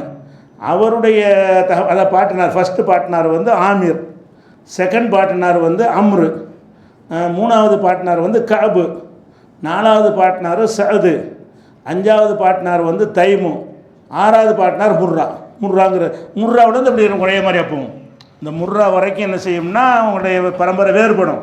முர்ராண்டு வந்த பிறகு முர்ராவிலேருந்து இப்ராஹிம் நபி வரைக்கும் அப்படியே அந்த பாரம்பரியம் வந்துடும். அப்போ ரசூல் ஸல்லல்லாஹு அலைஹி வஸல்லம் அவர்களும் அபூபக்கரும் வந்து குறைஷி குலத்தில் உள்ளவங்க. அந்த குறைஷில் வந்து இவங்களை வந்து தைமியா கூட்டம்னு சொல்லுவாங்க. முர்ராவுக்கு அடுத்து வர்றாருல, அங்கே தான் பிரிகிறாங்க. அதனால் இவங்க என்ன செய்வாங்கன்னா தைமியாக்கள், ஹாஷ்மியாக்கள் அப்படின்னு ஒவ்வொரு வகையாக பிரித்து வச்சுருந்தாங்க. அந்த வகையில் வந்து குறைஷில் சேர்ந்தாலும் கொஞ்சம் தூரமாக இவங்களை என்ன செய்வாங்க, பெரிய அந்தஸ்து கொடுக்க மாட்டாங்க. ஆனால் குறைஷி தான். இது வந்து அவருடைய பாரம்பரியத்துடைய ஒரு விஷயம். அடுத்தது வந்து இவருடைய தாய் தந்தையர்கள், இதெல்லாம் அவங்க தாய் தந்தை புள்ள குட்டியெல்லாம் சொல்லிவிட்டு வரலாறு போகணும். அதுக்காக தான். அடுத்து அவங்க தாய் தந்தையரை பொறுத்த வரைக்கும் அவங்க தாயார் வந்து உம்முல் ஹைருன்னு அவங்களுக்கு பேருன்னா நெசப்பேர் இல்லை, பேர் வந்து சல்மாங்கிறது அவங்களுடைய பேர். ஆனால் அவங்களுக்கு உம்முல் ஹைருன்னா நன்மையின் தாய், நிறைய நல்லது செய்வாங்க போல இருக்குது. அதனால் அவங்கள என்ன செய்வாங்கன்னா உம்முல் ஹைரு, பரவாயில்ல அபூபக்கருடைய தாயாரை எப்படி அழைக்குவாங்கன்னா உம்முல் ஹைர், நிறைய கேட்கக்கூடியவங்களுக்குனா நிறைய உதவி செய்யக்கூடிய தன்மை இருந்ததுனால அவர்களை வந்து உம்முல் ஹைருமாங்க. அவங்களுடைய நிஜ பேர் வந்து சல்மா. அப்போ அபூபக்கருடைய தாயார் இவங்க வந்து இஸ்லாத்தை ஏற்ற 40வது ஆள். 39 பேர் இருக்கக்கூடிய நேரத்தில் 40வது ஆள் யார் இஸ்லாத்தில் ஏற்கிறாங்க? அபூபக்கருடைய தாயார். அப்போ ஆரம்ப காலத்தில் ஏற்றுக்கிறந்த பெரிய பெரிய தியாகம், கஷ்டப்படணும். அந்த நேரத்தில் 40 பேரில் ஒரு ஆளாக இருந்துட்டு அவங்களை தாக்கு பிடிக்க முடியுமா? அவங்க பண்ண அட்டகாசத்தையெல்லாம் ஒரு 500-600 வந்த பிறகு தான் கொஞ்சம் தாக்கு பிடிக்க முடியும். வெறுமனே 39 பேர் இஸ்லாத்தில் இருக்கிற நேரத்தில் 40வதாக இஸ்லாத்தை ஏற்றுக்கொண்டது யார்? இந்த அம்மா ஏற்றுக்கிட்டாங்க ரசூல் ஸல்லல்லாஹு அலைஹி வஸல்லம். அப்போ அபூபக்கர் அறிமுகப்படுத்துவாங்க, கூட்டிகிட்டு போய். எப்போ அறிமுகப்படுத்துவாங்கன்னா அது அந்த அபூபக்கர் இஸ்லாத்தை எடுத்து சொல்லும்போது அடிப்பாங்க எல்லாம் சேர்ந்து, கடுமையாக அவர் தாக்கப்படுவார். அது நம்ம பின்னாடி அந்த சம்பவத்தை சொல்லுவோம். அந்த தாக்கப்பட்டெலாம் முடித்த பிறகு நாங்கள் 39 பேர் தான் பள்ளியில் போய் தொழுதுகிட்டு இருந்தோம், எங்களை அடித்து பின்னிட்டாங்க அப்படின்னு அபூபக்கர் அறிவிக்கும் பொழுது அந்த அடியெல்லாம் செஞ்ச சம்பவம்லாம் நடந்து முடிந்த பிறகு அவங்க அம்மாவை அழைச்சிக்கிட்டு போய் என்ன செய்வாங்க, ரசூல் ஸல்லல்லாஹு அலைஹி வஸல்லம் விடுவாங்க. இதுதான் இவங்க அம்மா, இவங்களுக்காக நீங்கள் இஸ்லாத்தின்பால் அழைப்பு கொடுங்க அப்படின்னு சொல்லுவாங்க. அப்போ ஒதுஹாயில் இஸ்லாத்துக்கு அடங்கினவுடனே ஆலஹா அவங்களுக்கு துவா செஞ்சு விட்டு ஆஹா நீ இஸ்லாத்துக்கு வந்துருமான்னு சொன்ன உடனே இப்போ அஸ்லமத், உடனே இஸ்லாத்தை ஏற்றுக்கிட்டாங்க 40வது ஆள். அப்போ அபூபக்கருடைய அம்மா வந்து இஸ்லாத்தை துவக்கத்தில் ஏற்றுக்கொண்டவங்களாக இருந்தாங்க. அவங்க தகப்பனார் தான் அந்த அபு குஹாஃபான்னு சொல்கிறோம்ல, அபு குஹாஃபா தான் ஃபேமஸான பேர். அவருடைய ஒரிஜினல் பேர் வந்து உஸ்மான். அவர் இஸ்லாத்தை இப்போ ஏற்கிறார், அவர் ஏற்றுக்கொண்டார். அவர் மூத்தா போது முஸ்லீமாக தான் மரணிக்கிறார். அவரே இப்போ ஏற்றுக்கொள்கிறாருன்னு கேட்டால் மக்கா வெற்றி நேரத்தில் ஏற்றுக்கிறார். இவர் இஸ்லாத்துக்கு வந்துடுறாரு, அம்மா வந்துடுறாங்க, அவர் வரவே மாட்டேங்கிறார். அபு குஹாஃபா என்ன செய்ய மாட்டேங்கிறாரு, அவங்க இஸ்லாத்தை நோக்கி வரவே இல்லை. பல முறையில் அவங்க மக்காவில் இருந்த காலம் வரைக்கும் சொல்லி பார்க்குறாங்க, அவர் கேட்கவே மாட்டேன்ட்டார். அப்புறம் ஹிஜ்ரத்லாம் பண்ணி போன பிறகு மக்காவை வெற்றி கொள்வதற்காக ரசூல்லா வருவாங்கள்ல, அந்த ஹிஜ்ரி 6ஆம் ஆண்டு அப்படி வரக்கூடிய நேரத்தில் என்ன செய்வாங்கன்னு கேட்டால் அந்த அபு குஹாஃபாவை அழைச்சிட்டு சொல்லுவாங்க. அந்த சம்பவம் எப்படி வரும்னு கேட்டால், அபு குஹாஃபா வந்து மக்கா வெற்றியின் போது அவருடைய புகாரியில் முஸ்லீமில் வரக்கூடிய ஹதீஸு, அவருக்கு வந்து வெள்ளேர்ந்து தும்பைப்பு மாதிரி முடியெல்லாம் இருக்கக்கூடிய நிலையில் அவரை கூட்டிகிட்டு வர்றாங்க. கூட்டிகிட்டு வந்தவுடனே ரசூல்லா என்ன செய்வாங்கன்னா, வெள்ளேர்ந்து இருக்குது, ஏதாவது சாயத்தை போட்டு கொஞ்சம் மாற்றுங்க அப்படின்னு அவருக்கு சொல்லுவாங்க. அந்த செய்தி நீங்கள் அறிஞ்சிருக்கிறீங்க. அந்த மக்கா வெற்றி நேரத்தை தான் இஸ்லாத்துக்கே வர்றார். அது வரைக்கும் ஹிஜ்ரத்து பண்ணுற வரைக்கும் வரல. மகன்லாம் ஹிஜ்ரத்து பண்ணி போயிட்டார் ஊரை விட்டு, அப்பவும் வரல. எப்போ வர்றாருன்னு கேட்டால் மக்கா வெற்றி நேரத்தில் வர்றார். எப்படி வர்றாருன்னு கேட்டால், ரசூல்லா வந்து மக்காவை நோக்கி வர்றாங்க, படையெடுத்து வர்றாங்க என்று கேள்விப்பட்ட உடனே இவங்க ஊரில் உள்ளவங்களும் முடிவெடுத்துட்டாங்க, நம்ம எதுக்கிறது இல்லை, அவர் இப்போ வரக்கூடியது எதிர்த்து நின்றோம்னா நமக்கு பெரிய பஞ்சாயத்து ஆயிரும்னு சொல்லி ரசூல்லா ஊருக்கு வரும்போது நம்ம எல்லோரும் வீட்டுக்குள்ளே கதவை பிடிக்கிட்டு இருந்துக்குருவோம், சண்டைக்கு போக வேணாம்ன்றாங்க. அதனால் சண்டை நடக்கலை. மக்கா வெற்றிங்கிறது ஒரு யுத்தம்னு கணக்கில் எடுத்துக்கொண்டாலும் யுத்தம் நடக்கலை, கத்தி எடுக்கலை, ரத்தம் சிந்தலை. அவங்கவுங்க வீடுகளில் ஒழிஞ்சிட்டாங்க. யாரெல்லாம் வீட்டுக்குள்ளே புகுந்து கொண்டீர்களோ அனைவருக்கும் அடைக்கலம்னு அறிவிப்பு செஞ்சுட்டாங்க. எல்லோரும் வாழை வந்து உரையில் போட்டுருங்க, யாரும் ஆயுதம் தூக்காதேன்ட்டாங்க. அதனால் அமைதியான ஒரு சூழ்நிலையில் ரசூலுல்லாஹ் மக்காவுக்கு வர்றாங்க, வந்துக்கிட்டு இருக்கிறாங்க என்ற உடனே இவருக்கு அந்த தகவல் கிடைக்குது. வந்தவுடனே ரசூல் ஸல்லல்லாஹு அலைஹி வஸல்லம் மக்காவுக்கு தூத்துவான்னு ஒரு இடம் இருக்குது. அந்த இடத்துல வந்து ஒரு இறங்கி தானே வருவாங்க. ஒரே பஸ்ஸில் ஏறி ராத்திரியில் வந்து இறங்குறது கிடையாது. வருவாங்க, ஒரு இடத்த நெருங்கினோன்னு அங்கே பாளையமிட்டு டிஃபன் சாப்பிட்டு தூங்கிட்டு தொழுதுட்டு கொஞ்சம் ஓய்வு எடுத்துட்டு மறுபடியும் வருவாங்கல்ல. அந்த தூத்துவாங்கிற இடத்துக்கு வந்துட்டாங்க அப்படின்ற உடனே இவர் என்ன செய்கிறாரு, தன்னுடைய மகள்கிட்ட கூப்பிட்டு சொல்கிறாரு, என்னைய வந்து அபூ குபைஸ் மலைக்கு மேலே கூட்டிக்கிட்டு போ, வர்றதுங்கன்னு பார்க்கணுமா. அந்த மகனும் சேர்ந்து வருவார்ல. ரசூலுல்லாஹ் வந்து மக்கா வெற்றிக்காக வர்றாங்க, நானும் அந்த காட்சியை நான் பார்க்கணும், என்னை கூட்டிக்கிட்டு போய் இந்த அபூ குபைஸ் மலையில் என்னையை ஏற்றி விடுன்னு சொல்கிறாங்க. மகள் என்ன செய்கிறாங்கன்னா, இவர் அபூ குபைஸ் மலையில் போய் கொண்டு போயிடுறாங்க. கொண்டுட்டு போய் மகளே என்ன தெரியுது உனக்கு அப்படின்னு கேட்குறாங்க. பெரிய கூட்டமாக வந்து கொண்டு இருக்கிறார்கள். 2 பேருக்கு உரையாடல். அப்போ அந்த குதிரைப்படை வந்து கொண்டு இருக்கிறது, அதுக்கு முன்னாடி ஒருத்தர் அந்த அவர்களை வழிநடத்த ஒருத்தர் வந்துக்கிட்டு இருக்கிறாரு, இப்படின்னு ஒன்று ஒன்றா சொல்கிறாங்க. பிறகு என்ன செஞ்சிட்டாங்கன்னா, கிட்ட நெருங்கின உடனே வந்துட்டாங்க, நீ சீக்கிரம் நீ வீட்டுக்கு கூட்டிகிட்டு போ, நான் போய் ரெடியாகி ரசூலுல்லாஹ்வை பார்க்கணும். அது ரசூலுல்லாஹ் வர்றதே அவர் இங்கேருந்தே பார்க்கணுன்னு ஆர்வப்பட்டு மலையில் ஏறி நின்று நெருங்கி வந்துட்டாங்கன்ற உடனே இனி சீக்கிரம் உள்ளே வந்துடுவாங்க அப்படின்னு என்னை வீட்டுக்கு கூட்டிகிட்டு போகணும். வீட்டுக்கு போய் அப்புறமேலே ரெடியாக என்ன செய்கிறாருன்னு கேட்டால் ரசூலுல்லாஹ் பார்க்குறதுக்காக வர்றார். அப்போ வந்தவொடனே அபூபக்கர் போய் என்ன செய்கிறாங்கன்னா, தகப்பனார் போய் அவனு வந்துடுறாங்கல்ல, போய் கூட்டிகிட்டு வர்றாங்க, வாப்பா தகப்பனார்னு சொல்லி. அப்போ வந்தவொடனே என்ன செய்கிறாங்கன்னு கேட்டால் ரசூலுல்லாஹ் அவரை பார்த்து அபூபக்கரை பார்த்து கேட்குறாங்க, ஹல்லா தரக்த ஷேஹஃபி பைத்திகி, இந்த பெரிய மனிதரை வந்து வீட்டில் நீ விட்டுருக்கலாமப்பா, ஹத்தா ஆக்கூனா அனா ஆத்திகிபி, நான் வந்து அவரை பார்ப்பேனே, அவரையும் என்னை பார்க்க இந்த பெரிய ஆளை கூட்டிகிட்டு வந்தேன்னு அபூபக்கர்கிட்ட கேட்குறாங்க. இவர் அபூபக்கர் வந்து வாப்பா இழுத்துட்டு வர்றாரு. வந்தால் தலைமுடியெலாம் வெள்ளை வெள்ளையர்னு இருக்குது. இப்போ சரியான வயசாக இருக்கும்ல, அதிக வயசு உள்ளவராக இருப்பார். அவரை கூட்டிகிட்டு வந்தோன்னே என்ன செய்கிறாங்கன்னா, ரசூலுல்லாஹ் வந்து அவரை கடிந்து கொள்கிறாங்க அபூபக்கர்கிட்ட. அவ்வளோ பெரிய மனுஷனை வந்து கூட்டிகிட்டு வர சொல்கிறீங்க, நான் வந்திருப்பேனே அப்படிங்கிறாங்க. அல்லா தரக்த ஷேஹஃபி பைத்திகி, இந்த ஷேகை பெரியவரை வந்து அவர் வீட்டில் நீ விட்டுருக்கலாமே, ஹத்தா ஆக்கூன ஆனால் ஆத்திஹிபிஹி, நானே அவர் போய் பார்த்துருப்பேனேன்னு சொல்கிறாங்க. அப்போ அபூபக்கர் சொல்கிறாங்க, ஹுவா ஹக் எம்சி இலைக்க மின்னன் தம்சி அந்த இலகி, நீங்கள் அவரை போய் பார்க்குறது சரியில்லை, அவர் உங்களை பார்க்குறது தான் முறை. அவர் வந்து நீங்கள் அல்லாஹ்வுடைய தூதர், அவர் பெரிய மனுஷராக இருக்கலாம், அவர் தான் உங்களை பார்க்குறதுக்கு தகுதியானவர்ன்னு சொல்லி சொல்கிறாங்க.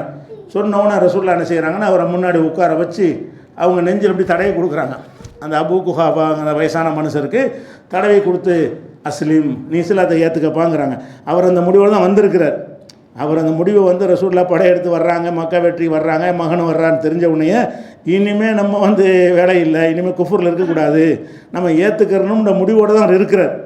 வந்து கூப்பிட்டவுடனே அஸ்லீம் நீ இஸ்லாத்தை ஏற்றுக்கொண்டவுடனே அஸ்லமே அவர் வந்து இஸ்லாத்தை ஏற்றுக்கொண்டார்னு வருது. அப்போ இவர் வந்து மக்கா வெற்றியில் இவர் இஸ்லாத்துக்கு வர்றாரு. அவங்க அம்மா வந்து ஆரம்ப காலத்தில் வந்துட்டாங்க. ஆரம்ப காலத்தில் அதாவது முதல் இஸ்லாத்தை பிரச்சாரம் பண்ண முதல் வருடம் இருக்கு இல்லையா, அப்போவே இவங்க தாயாரெலாம் வந்துட்டாங்க. அப்போ தாய் தகப்பனுடைய ஒரு விஷயம் இது, அபூபக்கருடைய தாய் தகப்பனார்கள். அபூபக்கர் அவர்களுக்கு மக்காவில் இருக்கும் பொழுது குத்தைலா என்கிற ஒரு பேரில் ஒரு மனைவி கல்யாணம் பண்ணியிருந்தாங்க. அந்த அம்மாவுக்கு வந்து 3 பிள்ளைங்க. ஒன்று வந்து பக்கர், அதான் அபூபக்கர்.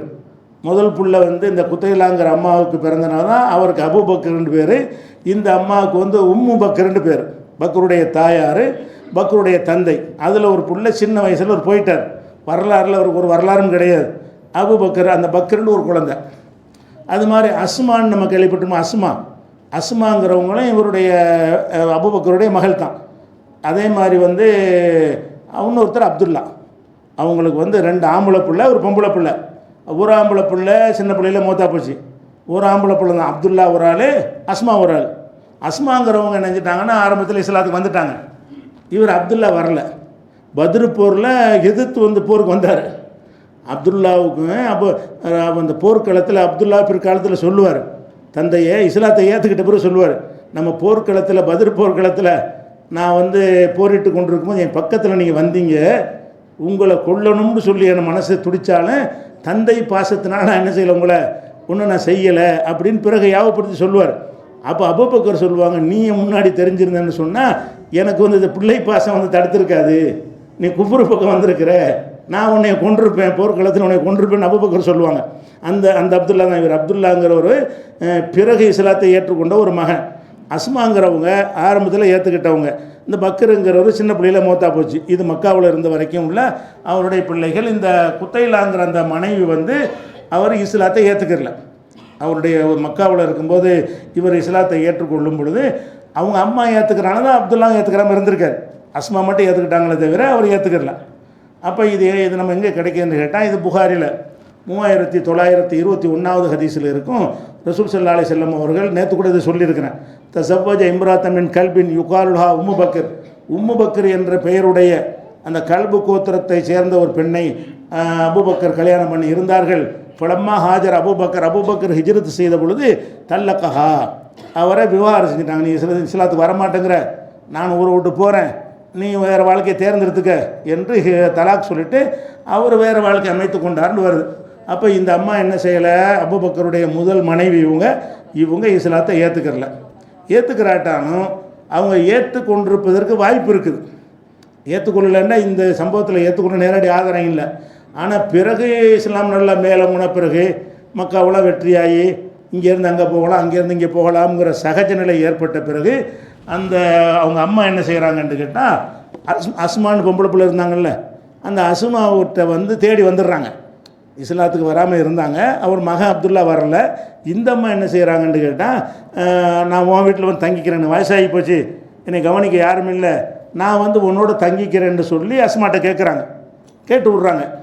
அப்போ ரசூல்லாட்ட வந்து அஸ்மா வந்து அனுமதி கேட்குறாங்க. அல்லாஹ்வுடைய தூதரை, என்னுடைய இன்ன உம்மி கதிமத் அலைய ஒஹிய ராகிபத்துன், ரொம்ப ஆர்வத்தோடு என்னை தேடி எங்கள் அம்மா வந்திருக்கிறாங்க, முஷரிக்காவர் இருக்கிறாங்கன்னு இன்னொரு எழுப்பிடணும், இணை கற்பிக்கிற நிலையில் வந்திருக்கிறாங்க. அஃபா அசிலுஹா, அவங்கள நான் வீட்டில் சேர்த்துக்கிறலாமா, அவங்கள சேர்த்து நான் கடைசி வரைக்கும் கவனிக்கலாமான்னு உடனே ரசூல்லா நாம் சிலிஹா, நீ சேர்த்துக்க, உங்கள் அம்மா தானே அப்படின்னு ரசூல்லா சொல்லுவாங்க. அப்போ இந்த நேரத்தில் வரைக்கும் ஒரு இஸ்லாத்தை ஏற்கலை.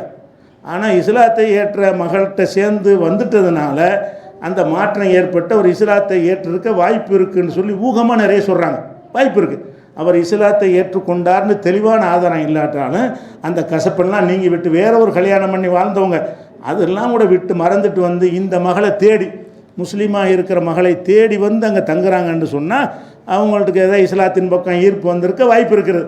அதனால் அவங்க அந்த முதல் மனைவி இஸ்லாத்தை ஏற்றார்கள் என்பதற்கு ஆதாரம் இல்லை, ஆனால் ஏற்றிருப்பதற்கான வாய்ப்பு இருக்குது என்று அவங்கள பற்றி நம்ம முடிவு செய்யலாம். அதுக்கு ஆதாரம் இருக்குது.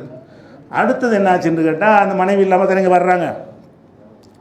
அதில் வந்து உம்மு ரூமான் அப்படிங்கிற ஒரு அம்மா, இவங்களும் இஸ்லாத்தை ஏற்ற ஒரு பெண்மணி, ஹிஜ்ரத்து பண்ணி வந்துட்டாங்க. உம்மு ரூமான்கிறவங்க. அந்த உம்மு ரூமான் அவர்களை அப்புறமேலே அபூபக்கர் கல்யாணம் பண்ணுறாங்க. இந்த பெண்ணை தலாக்கு விட்ட உடனே உம்மு ரூமான கல்யாணம் பண்ணுறாங்க. உம்மு ரூமான் என்பவருக்கு பிறந்தவங்க தான் ஆயிஷாவும் அப்துல் ரஹ்மானும். ஆயிஷா நாய் இருக்காங்க இல்லையா, ஆயிஷாவும் அஸ்மாவும் சகோதரிப்பாங்க. சகோதரின்றாலும் தாய் வேறு வேறு. அஸ்மாவுடைய தாயார் வந்து இந்த குத்தைலாங்கிறவங்க, இவங்களுடைய தாயார் வந்து உம்மு ரூமான். இந்த அவதூறு சொன்ன நேரத்துலலாம் இந்த அம்மா தான் ரொம்ப சப்போர்ட்டாக இருப்பாங்க, உம்மு ரூமான்.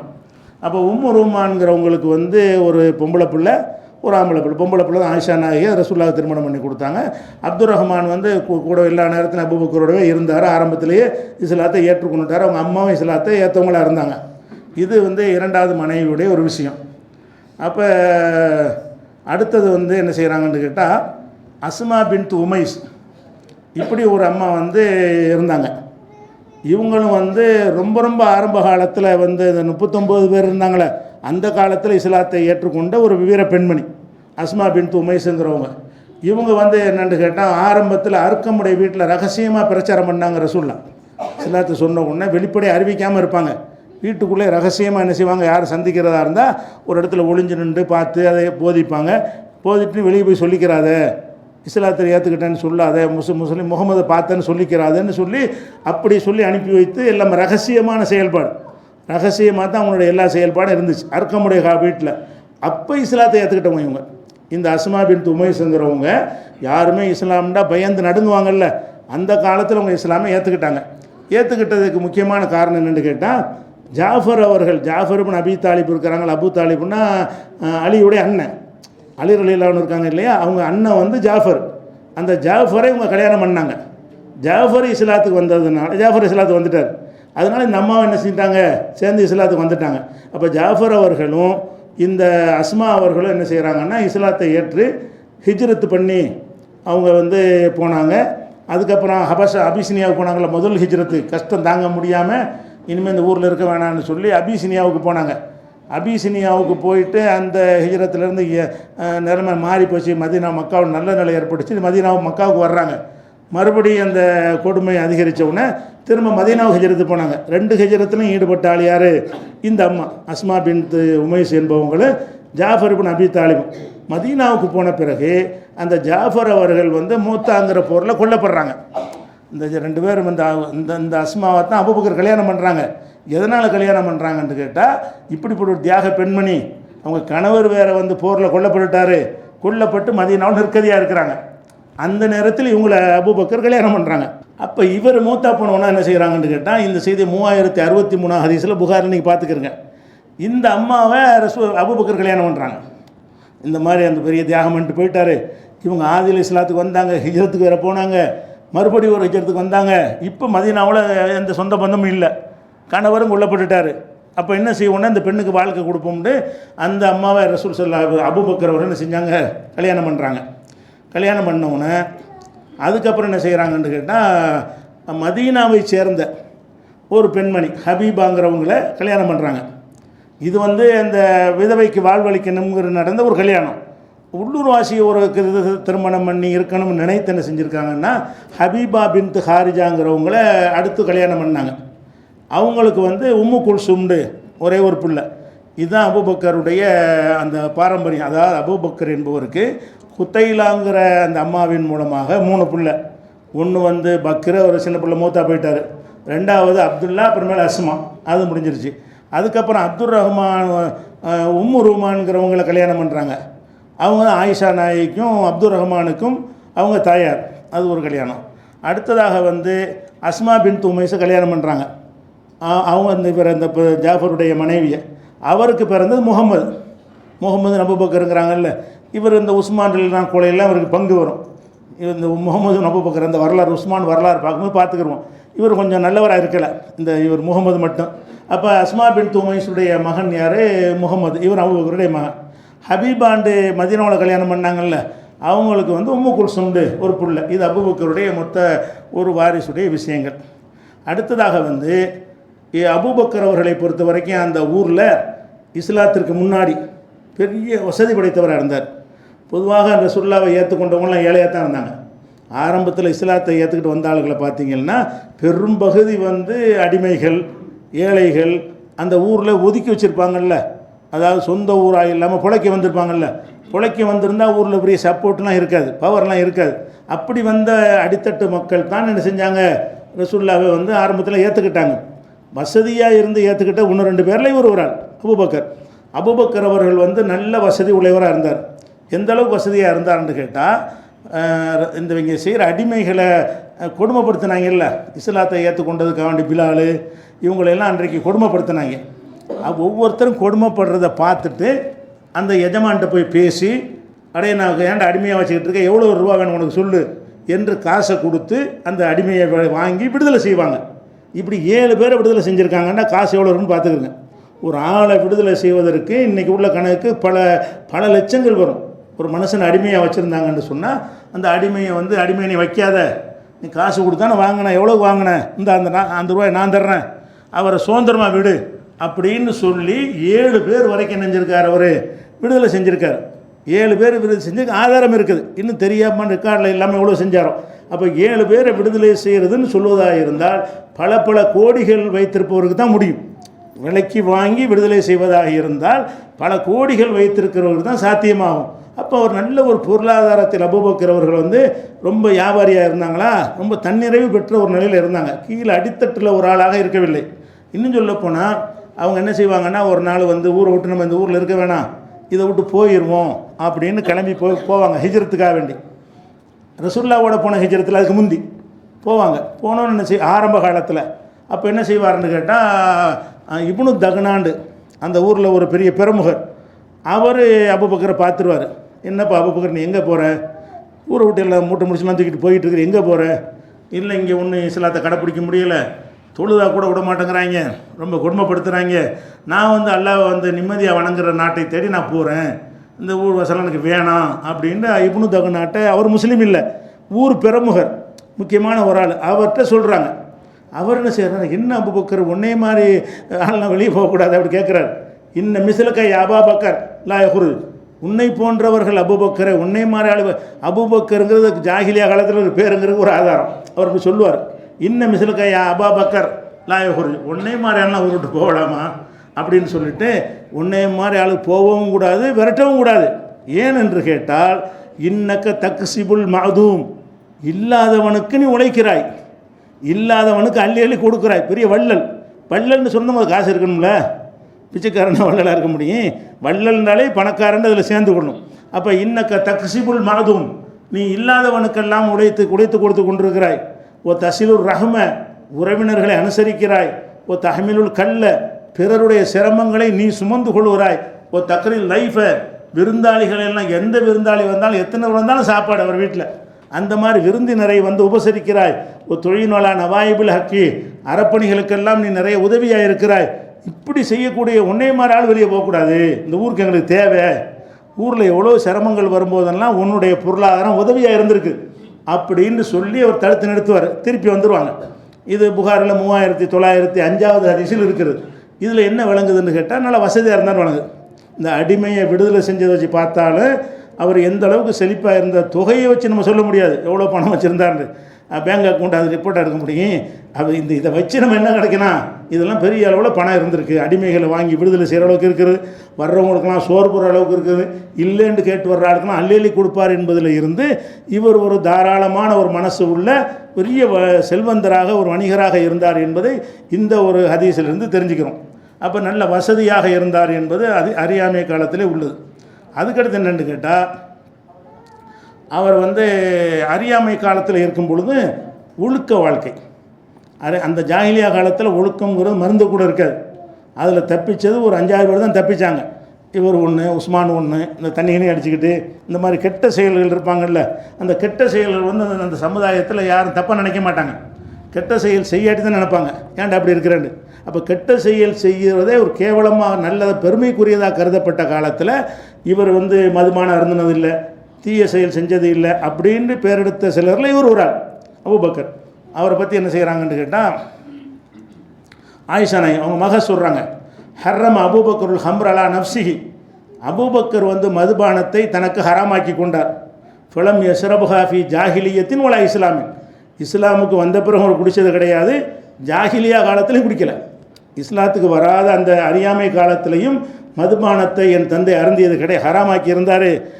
இஸ்லாத்துக்கு உமர்லாம் பெரிய பயங்கரமாக தண்ணி அடிப்பார், அது மாதிரி ஹம்சாவெலாம் இப்போ ரசூல்லாவுடைய சித்தப்பா தான், எப்போ பார்த்தாலும் மதுவிலே மூலிகை கிடப்பார் இஸ்லாத்துக்கு வந்த பிறகும் கூட. அந்த மாதிரி பழக்கமெல்லாம் யார்கிட்ட இல்லை, அபூபக்கர்ட்ட கிடையாது. அறியாமை காலத்திலையும் அவர் வந்து மதுபானம் அருந்தியது கிடையாது, இஸ்லாத்தை ஏற்ற பிறகும் என்ன செய்யலை, அவர் மதுபானத்தை அருந்தது கிடையாது அப்படின்னு சொல்லி என்ன செய்கிறாங்க, ஆயிஷா நாயி சொல்லி காட்டுறாங்க. அதே மாதிரி வந்து அபூபக்கர்ட்ட ஒரு நாள் கேட்குறாங்க, அபுல் ஆலியா சொல்கிறாரு, சஹாபாக்கள் பிறகு மதீனாவுக்குலாம் வந்த பிறகு சஹாபாக்கள்லாம் கூடி இருக்கிறாங்க. அப்போ பேசிக்கிட்டு இருக்கும்போது, ஹல் ஷரிபத்தல் ஹமர்ஃபில் ஜாஹிலியா, அபூபக்கரை நீங்கள் அறியாமை காலத்தில் மதுபானம் அருந்திருக்கிறீங்களான்னு கேட்குறாங்க. அபூபக்கர்கிட்ட வந்து மதீனாவுக்கு வந்து ஒரு இஸ்லாம் மேலோங்குன காலத்துக்கு பிறகு சஹாபாக்களோடு உட்காந்து பேசிக்கிட்டு இருக்கும் பொழுது அபூபக்கர்கிட்ட கேட்குறாங்க, ஹல் ஷரிபத்தல் ஹமர்ஃபில் ஜாஹிலியா, அறியாமை காலத்தில் வந்து நீங்கள் மதுபானம் எதுவும் அருந்திருக்கிறீங்களா அப்படின்னு சொல்லும் பொழுது, அவுது பில்லா, நான் செஞ்சதே கிடையாது அப்படின்னு சொல்லிட்டு, நான் வந்து என்னுடைய மானத்தை பாதுகாக்கக்கூடிய ஒருத்தன், என்னுடைய தன்மானத்துக்கு நான் வந்து இடையூறு செய்கிற இந்த மதுபானத்தை இப்படி நான் தொடுவேன், மானம் உள்ளவனாக இருந்தால் சட்டையெல்லாம் அவுத்து போட்டு நிர்வாணமாக கிடப்பான், நான் தண்ணி அடிச்சிட்டான்னா, அந்த மாதிரி உள்ள வேலையை நான் செய்ய மாட்டேன்னு சொல்லி அவர் மக்கள்கிட்ட பேசிக்கிட்டு இருக்கிறார். ரசூலுல்லாஹ்ட்ட இந்த செய்தி வருது, இந்த மாதிரி அபூபக்கர் கேட்குறாங்க, அவர் இந்த மாதிரி சொல்லிக்கிட்டு இருக்காரு அப்படின்னு சொன்னோன்னே, சதக் அபூபக்கர், ரசூலுல்லாஹ் அவரை சான்று படுறான், ஆமாம் சார் உண்மைதான் அவர், அப்போ அப்பவும் குடிக்க மாட்டார், ரசூலுல்லாஹ் சர்டிஃபிகேட் கொடுக்குறாங்க. இப்படி மக்கள் கேள்வி கேட்குறாங்க. இவர் நான் குடித்தது இல்லைங்கிறாரு. நம்ம கூட சும்மா சொல்லுவான்ல, ஒருத்தர் கெட்ட பழக்கம் இருந்தால் கூட அம்மா தான் தொட்டது இல்லைம்மாங்க, அப்படி எடுத்துக்கிற கூடாதுல்ல, இவர் பொய் சொல்ல மாட்டார். இருந்தாலும் இதுக்கு ரசூலுல்லாஹ் ஒரு முத்திரை என்ன செய்கிறாங்கன்னா, சதக் அபூபக்கர், அபூபக்கர் சொல்கிற சரி தான், ஏன்னா அவர் இளமையில் அவர் தெரியும்ல, ஜாகிலியா காலத்தில் எப்படி இருந்தாருங்கிறத அபூபக்கரை ரசூலுல்லாஹ் நன்கு அறிந்தவர்கள். அப்போ என்ன செய்கிறாங்கன்னா, அபூபக்கர் உண்மை தான் சொல்கிறாரு அப்படின்னு சர்டிஃபிகேட் கொடுக்குறாங்க. அப்போ இது ஒரு விஷயம். அடுத்ததாக வந்து அவர் இந்த சிலை வணக்கம் இதெல்லாம் செஞ்சது இல்லைன்னு நிறைய பயான்கள் எல்லாம் சொல்லுவாங்க. அந்த செய்தியில் ஆத்தன்டிக்காக உள்ளது கிடையாது. அவர் அந்த அந்த அறியாமை காலத்து வழிபாட்டில் இருந்தார். ஆரம்ப காலத்தில் இஸ்லாத்தை ஏற்பதற்கு முன்னாடி அந்த மக்கள் எதை கடவுளாக வணங்கினார்களோ, தெய்வமாக வணங்கினார்களோ அந்த ஈடுபாட்டில் தான் அவர் இருந்தார். இஸ்லாம் வரும்போது இருந்தால் என்ன குற்றம் இருக்குது? இஸ்லாம் வந்து சொன்ன பிறகு செஞ்சால் தானே அது கேள்விக்குரியதாகும். இஸ்லாம் இல்லாத ஒரு காலத்தில் அந்த மக்கள் நடந்த மாதிரி நடந்திருக்கிறார். ஏன்னு கேட்டால், இது வந்து ரசூலுல்லாஹ்ட்ட அபூபக்கர் போய் எல்லாம் பார்க்குறாங்க. என்னப்பா உனக்கு முகம்மது உன் கூட்டாளி தானே, ஆரம்ப காலத்து கூட்டாளி, வியாபாரத்தில் கூட்டாளி, இளமை கால கூட்டாளி, அதனால் தோழராக இருக்கிறதுனால உன் ஃப்ரெண்டு தானே முகம்மது, அவர் எங்கள் தெய்வத்தையெல்லாம் திட்டிக்கிட்டு இருக்கிறாரு, நம்ம கடவுளையெல்லாம் வந்து இப்போ கண்டபடி பேசிக்கிட்டு இருக்கிறாரு, நீ கொஞ்சம் சொல்ல மாட்டியா அப்படின்னு வந்து அபூபக்கர்கிட்ட கேட்குறாங்க. அப்போ அபூபக்கர் அப்போ இஸ்லாத்தை ஏற்றுக்கிறல. அப்போ என்ன செய்கிறாங்கன்னா, அபூபக்கர் வந்து ரசூலுல்லாஹ்ட்ட நேராக வர்றாங்க. ஹக்குன் மாத்தக்கூல் குறைஷ், முகமது அவர்களே, முகமது அவர்களே, குறைஷிகள் உங்களை பற்றி பேசுகிறார்கள் உண்மையா? என்ன பேசுகிறார்கள்? மின் தருக்கிக்கு ஆலிஹத்தனா, எங்கள் கடவுளையெல்லாம் நீ விட்டுவிட்டா என்று பேசுகிறார்கள். இப்போ தஸ்பீஹிக்க உக்கூலனா, எங்களுடைய அறிவையெல்லாம் வந்து நாங்கள்லாம் மூடர்கள் ஆக்குறீங்க, நீங்கள் எங்கெல்லாம் முட்டா பயங்குறீங்க என்று பேசி கொடுக்குறார்கள். அப்படி தான் நீங்கள் சொல்கிறீங்களா? ஓ தக்ஃபீக்கு ஆபானா, எங்களுடைய முன்னோர்கள் எல்லாம் காஃபிர்கள், இறை மறுப்பாளர்கள் நீங்கள் சொல்லுகிறீங்களான்னு கேட்குறாரு. அபூபக்கர் வந்து கேட்குறாரு, எங்களையெல்லாம் முட்டா பையன் நீங்கள் சொல்கிறீங்களா? நாங்கள் வணங்குற அந்த முன்னோர்கள் எல்லாம் வந்து காஃபிர்கள்னு சொல்கிறீங்களா? நாங்கள் வணங்குற கடவுள்லாம் நீங்கள் விட்டுட்டீங்களான்னு கேட்குறாரு. அப்போ இவர் வணங்கிட்டு இருக்காருன்னு அர்த்தம். வணங்குற அது செய்யத்தான் கேட்குறாரு. அப்போ ரசூல் ஸல்லல்லாஹு அலைஹி வஸல்லம் என்ன செய்கிறாங்கன்னா, அவர் விளக்குறாங்க, இல்லைப்பா அப்படிலாம் இல்லை, ஒரு இறைவன் தான் இருக்கிறான் அப்படின்னு அந்த விஷயத்தை விளக்கி சொன்ன உடனே ஏற்றுக்கிறார். அப்போ தான் ஏற்றுக்கிறார்.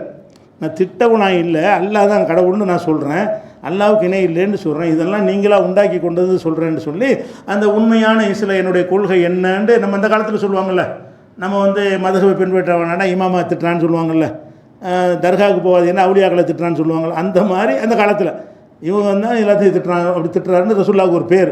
அந்த பேரை தான் போய் கேட்குறாரு, இந்த மாதிரி எங்களையெல்லாம் திட்டுறியலா, எங்கள் கடவுளையெல்லாம் எங்கள் கடவுள்னு கேட்குறாரு, எங்கள் கடவுளையெல்லாம் நீ விட்டுட்டியலான்னு கேட்குறாரு. அப்போ ஏற்கனவே அதை கடவுளாக கருதியிருக்கார்.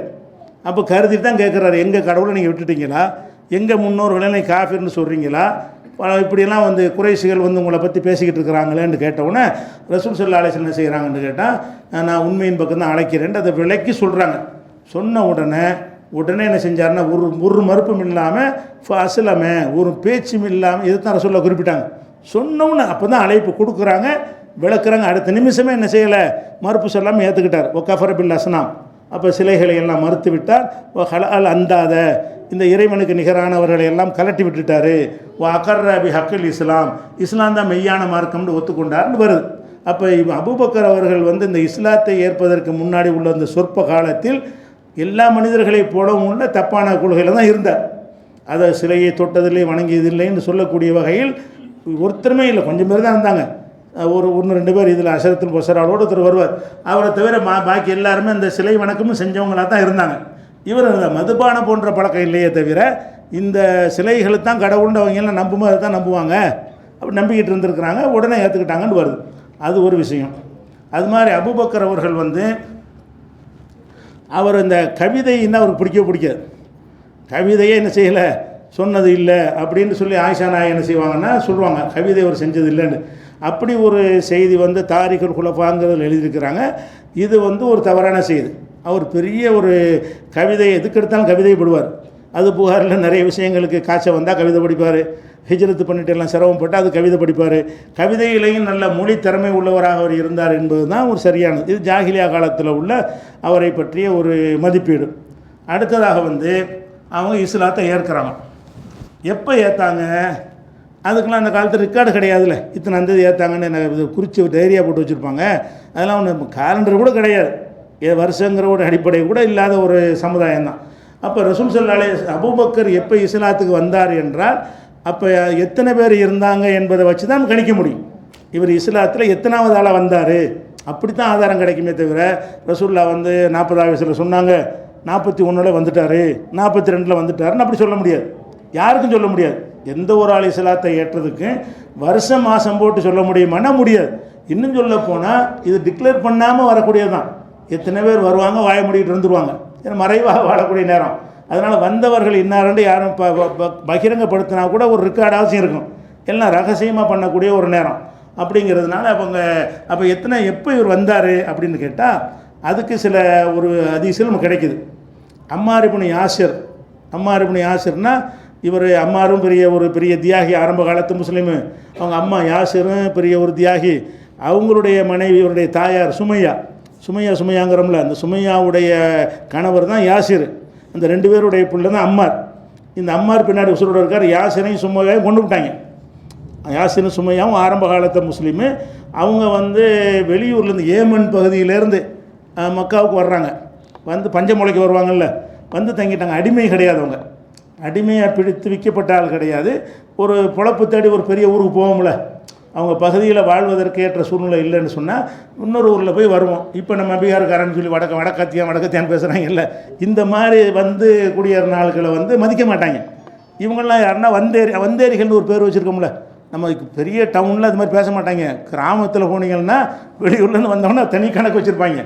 அந்த கல்யாணம் பண்ணால் கூட முஸ்லீம் ஊர்களில் கூட என்ன செய்வாங்கன்னா தனி தஃப்தர் வச்சுருப்பாங்க. இந்த கல்யாண தஃப்தர், ஊருக்கு தனி தஃப்தர், வந்தேரிகளுக்குன்னு தனி தஃப்தர் வச்சுருவாங்க. ஒரு ரெக்கார்டில் அது பதிவு பண்ண மாட்டாங்க. இப்படியான தன்மை இன்றைக்கி முஸ்லீம் சமுதாயத்தில் பல கிராமங்களில் இருக்கத்தான் செய்கிறது. அப்போ இன்றைக்கி அன்றைக்கி எப்படி இருந்திருக்கு? அப்போ இந்த சுமையாவும் யாசிரும் என்ன செய்கிறாங்கன்னு கேட்டால், யாசிர் யமன்லேருந்து வர்றார். சுமையா அங்கே அடிமையாக இருந்தாங்க. அந்த அடிமை என்ன செஞ்சார், ஒருத்தர் விடுதலை செஞ்சு யாசிர் கல்யாணம் பண்ணி வைக்கிறாங்க. அதுக்கு பிறந்தவர் தான் அம்மார். அவங்க இஸ்லாத்தை சொன்னதுக்குறனால அவங்களுக்கு குறைசி குணம், அந்த குணம் யாருமே கிடையாது. குலம் கோத்திரம் இல்லாமல் இஸ்லாத்தை சொன்னோன்னா எல்லோரும் அடிப்பாங்க. என்னடா நீ இஸ்லாத்து போயிட்டியாம்ல, அவங்கள அடித்தா கேட்குறதுக்கு யாரும் வரமாட்டாங்கல்ல. கேட்குறதுக்கு ஆள் இருந்துச்சுன்னா பயப்படுவாங்க. ரசூலுல்லாஹ் மேலே கூட கை வைக்கலை. அபு தாலிப் இருந்ததுனால சமுதாயத்தில் செல்வாக்கு மிக்கவராக இருக்காருன்னா அவர் கையை வைக்கலை.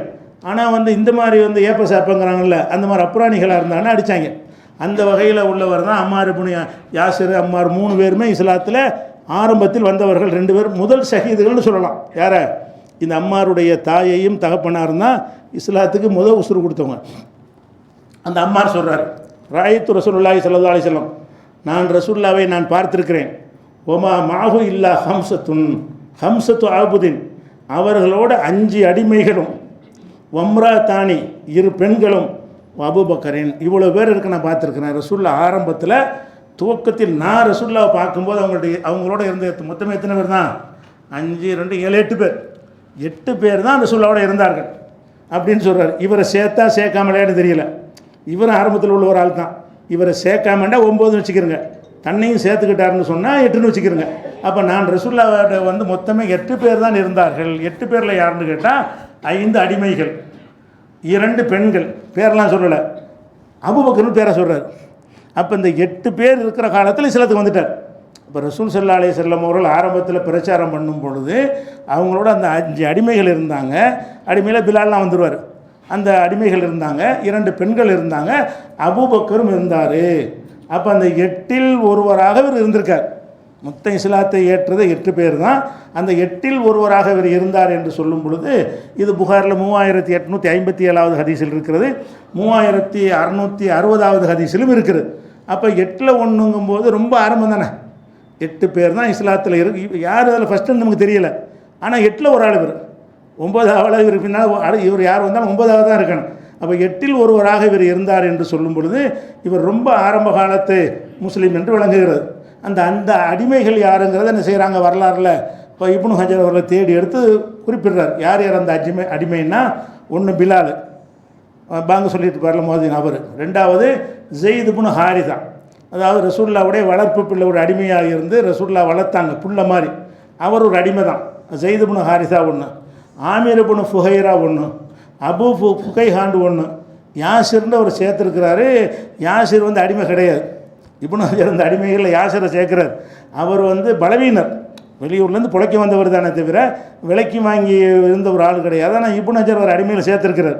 அப்போ அந்த 2 பெண்கள் என்று யாருன்னு கேட்டால் ஹதீஜாவும் சுமையாவும் 2 பெண்கள் இருந்தாங்கன்னு சொல்கிறார்ல. 1 ரசூலுல்லாவுடைய மனைவி ஹதீஜா, அடுத்து சுமையா. அப்போ அபூபக்கர் 1, இவ்வளோ பேர் தான் இன்றைக்கி இஸ்லாத்தில் இருந்தவங்கன்னு சொல்லி அவர் சொல்லி காட்டுறார். யார்? அம்மார் இப்னு யாசிர் சொல்கிறாரு, இது புகாரில் இருக்குது.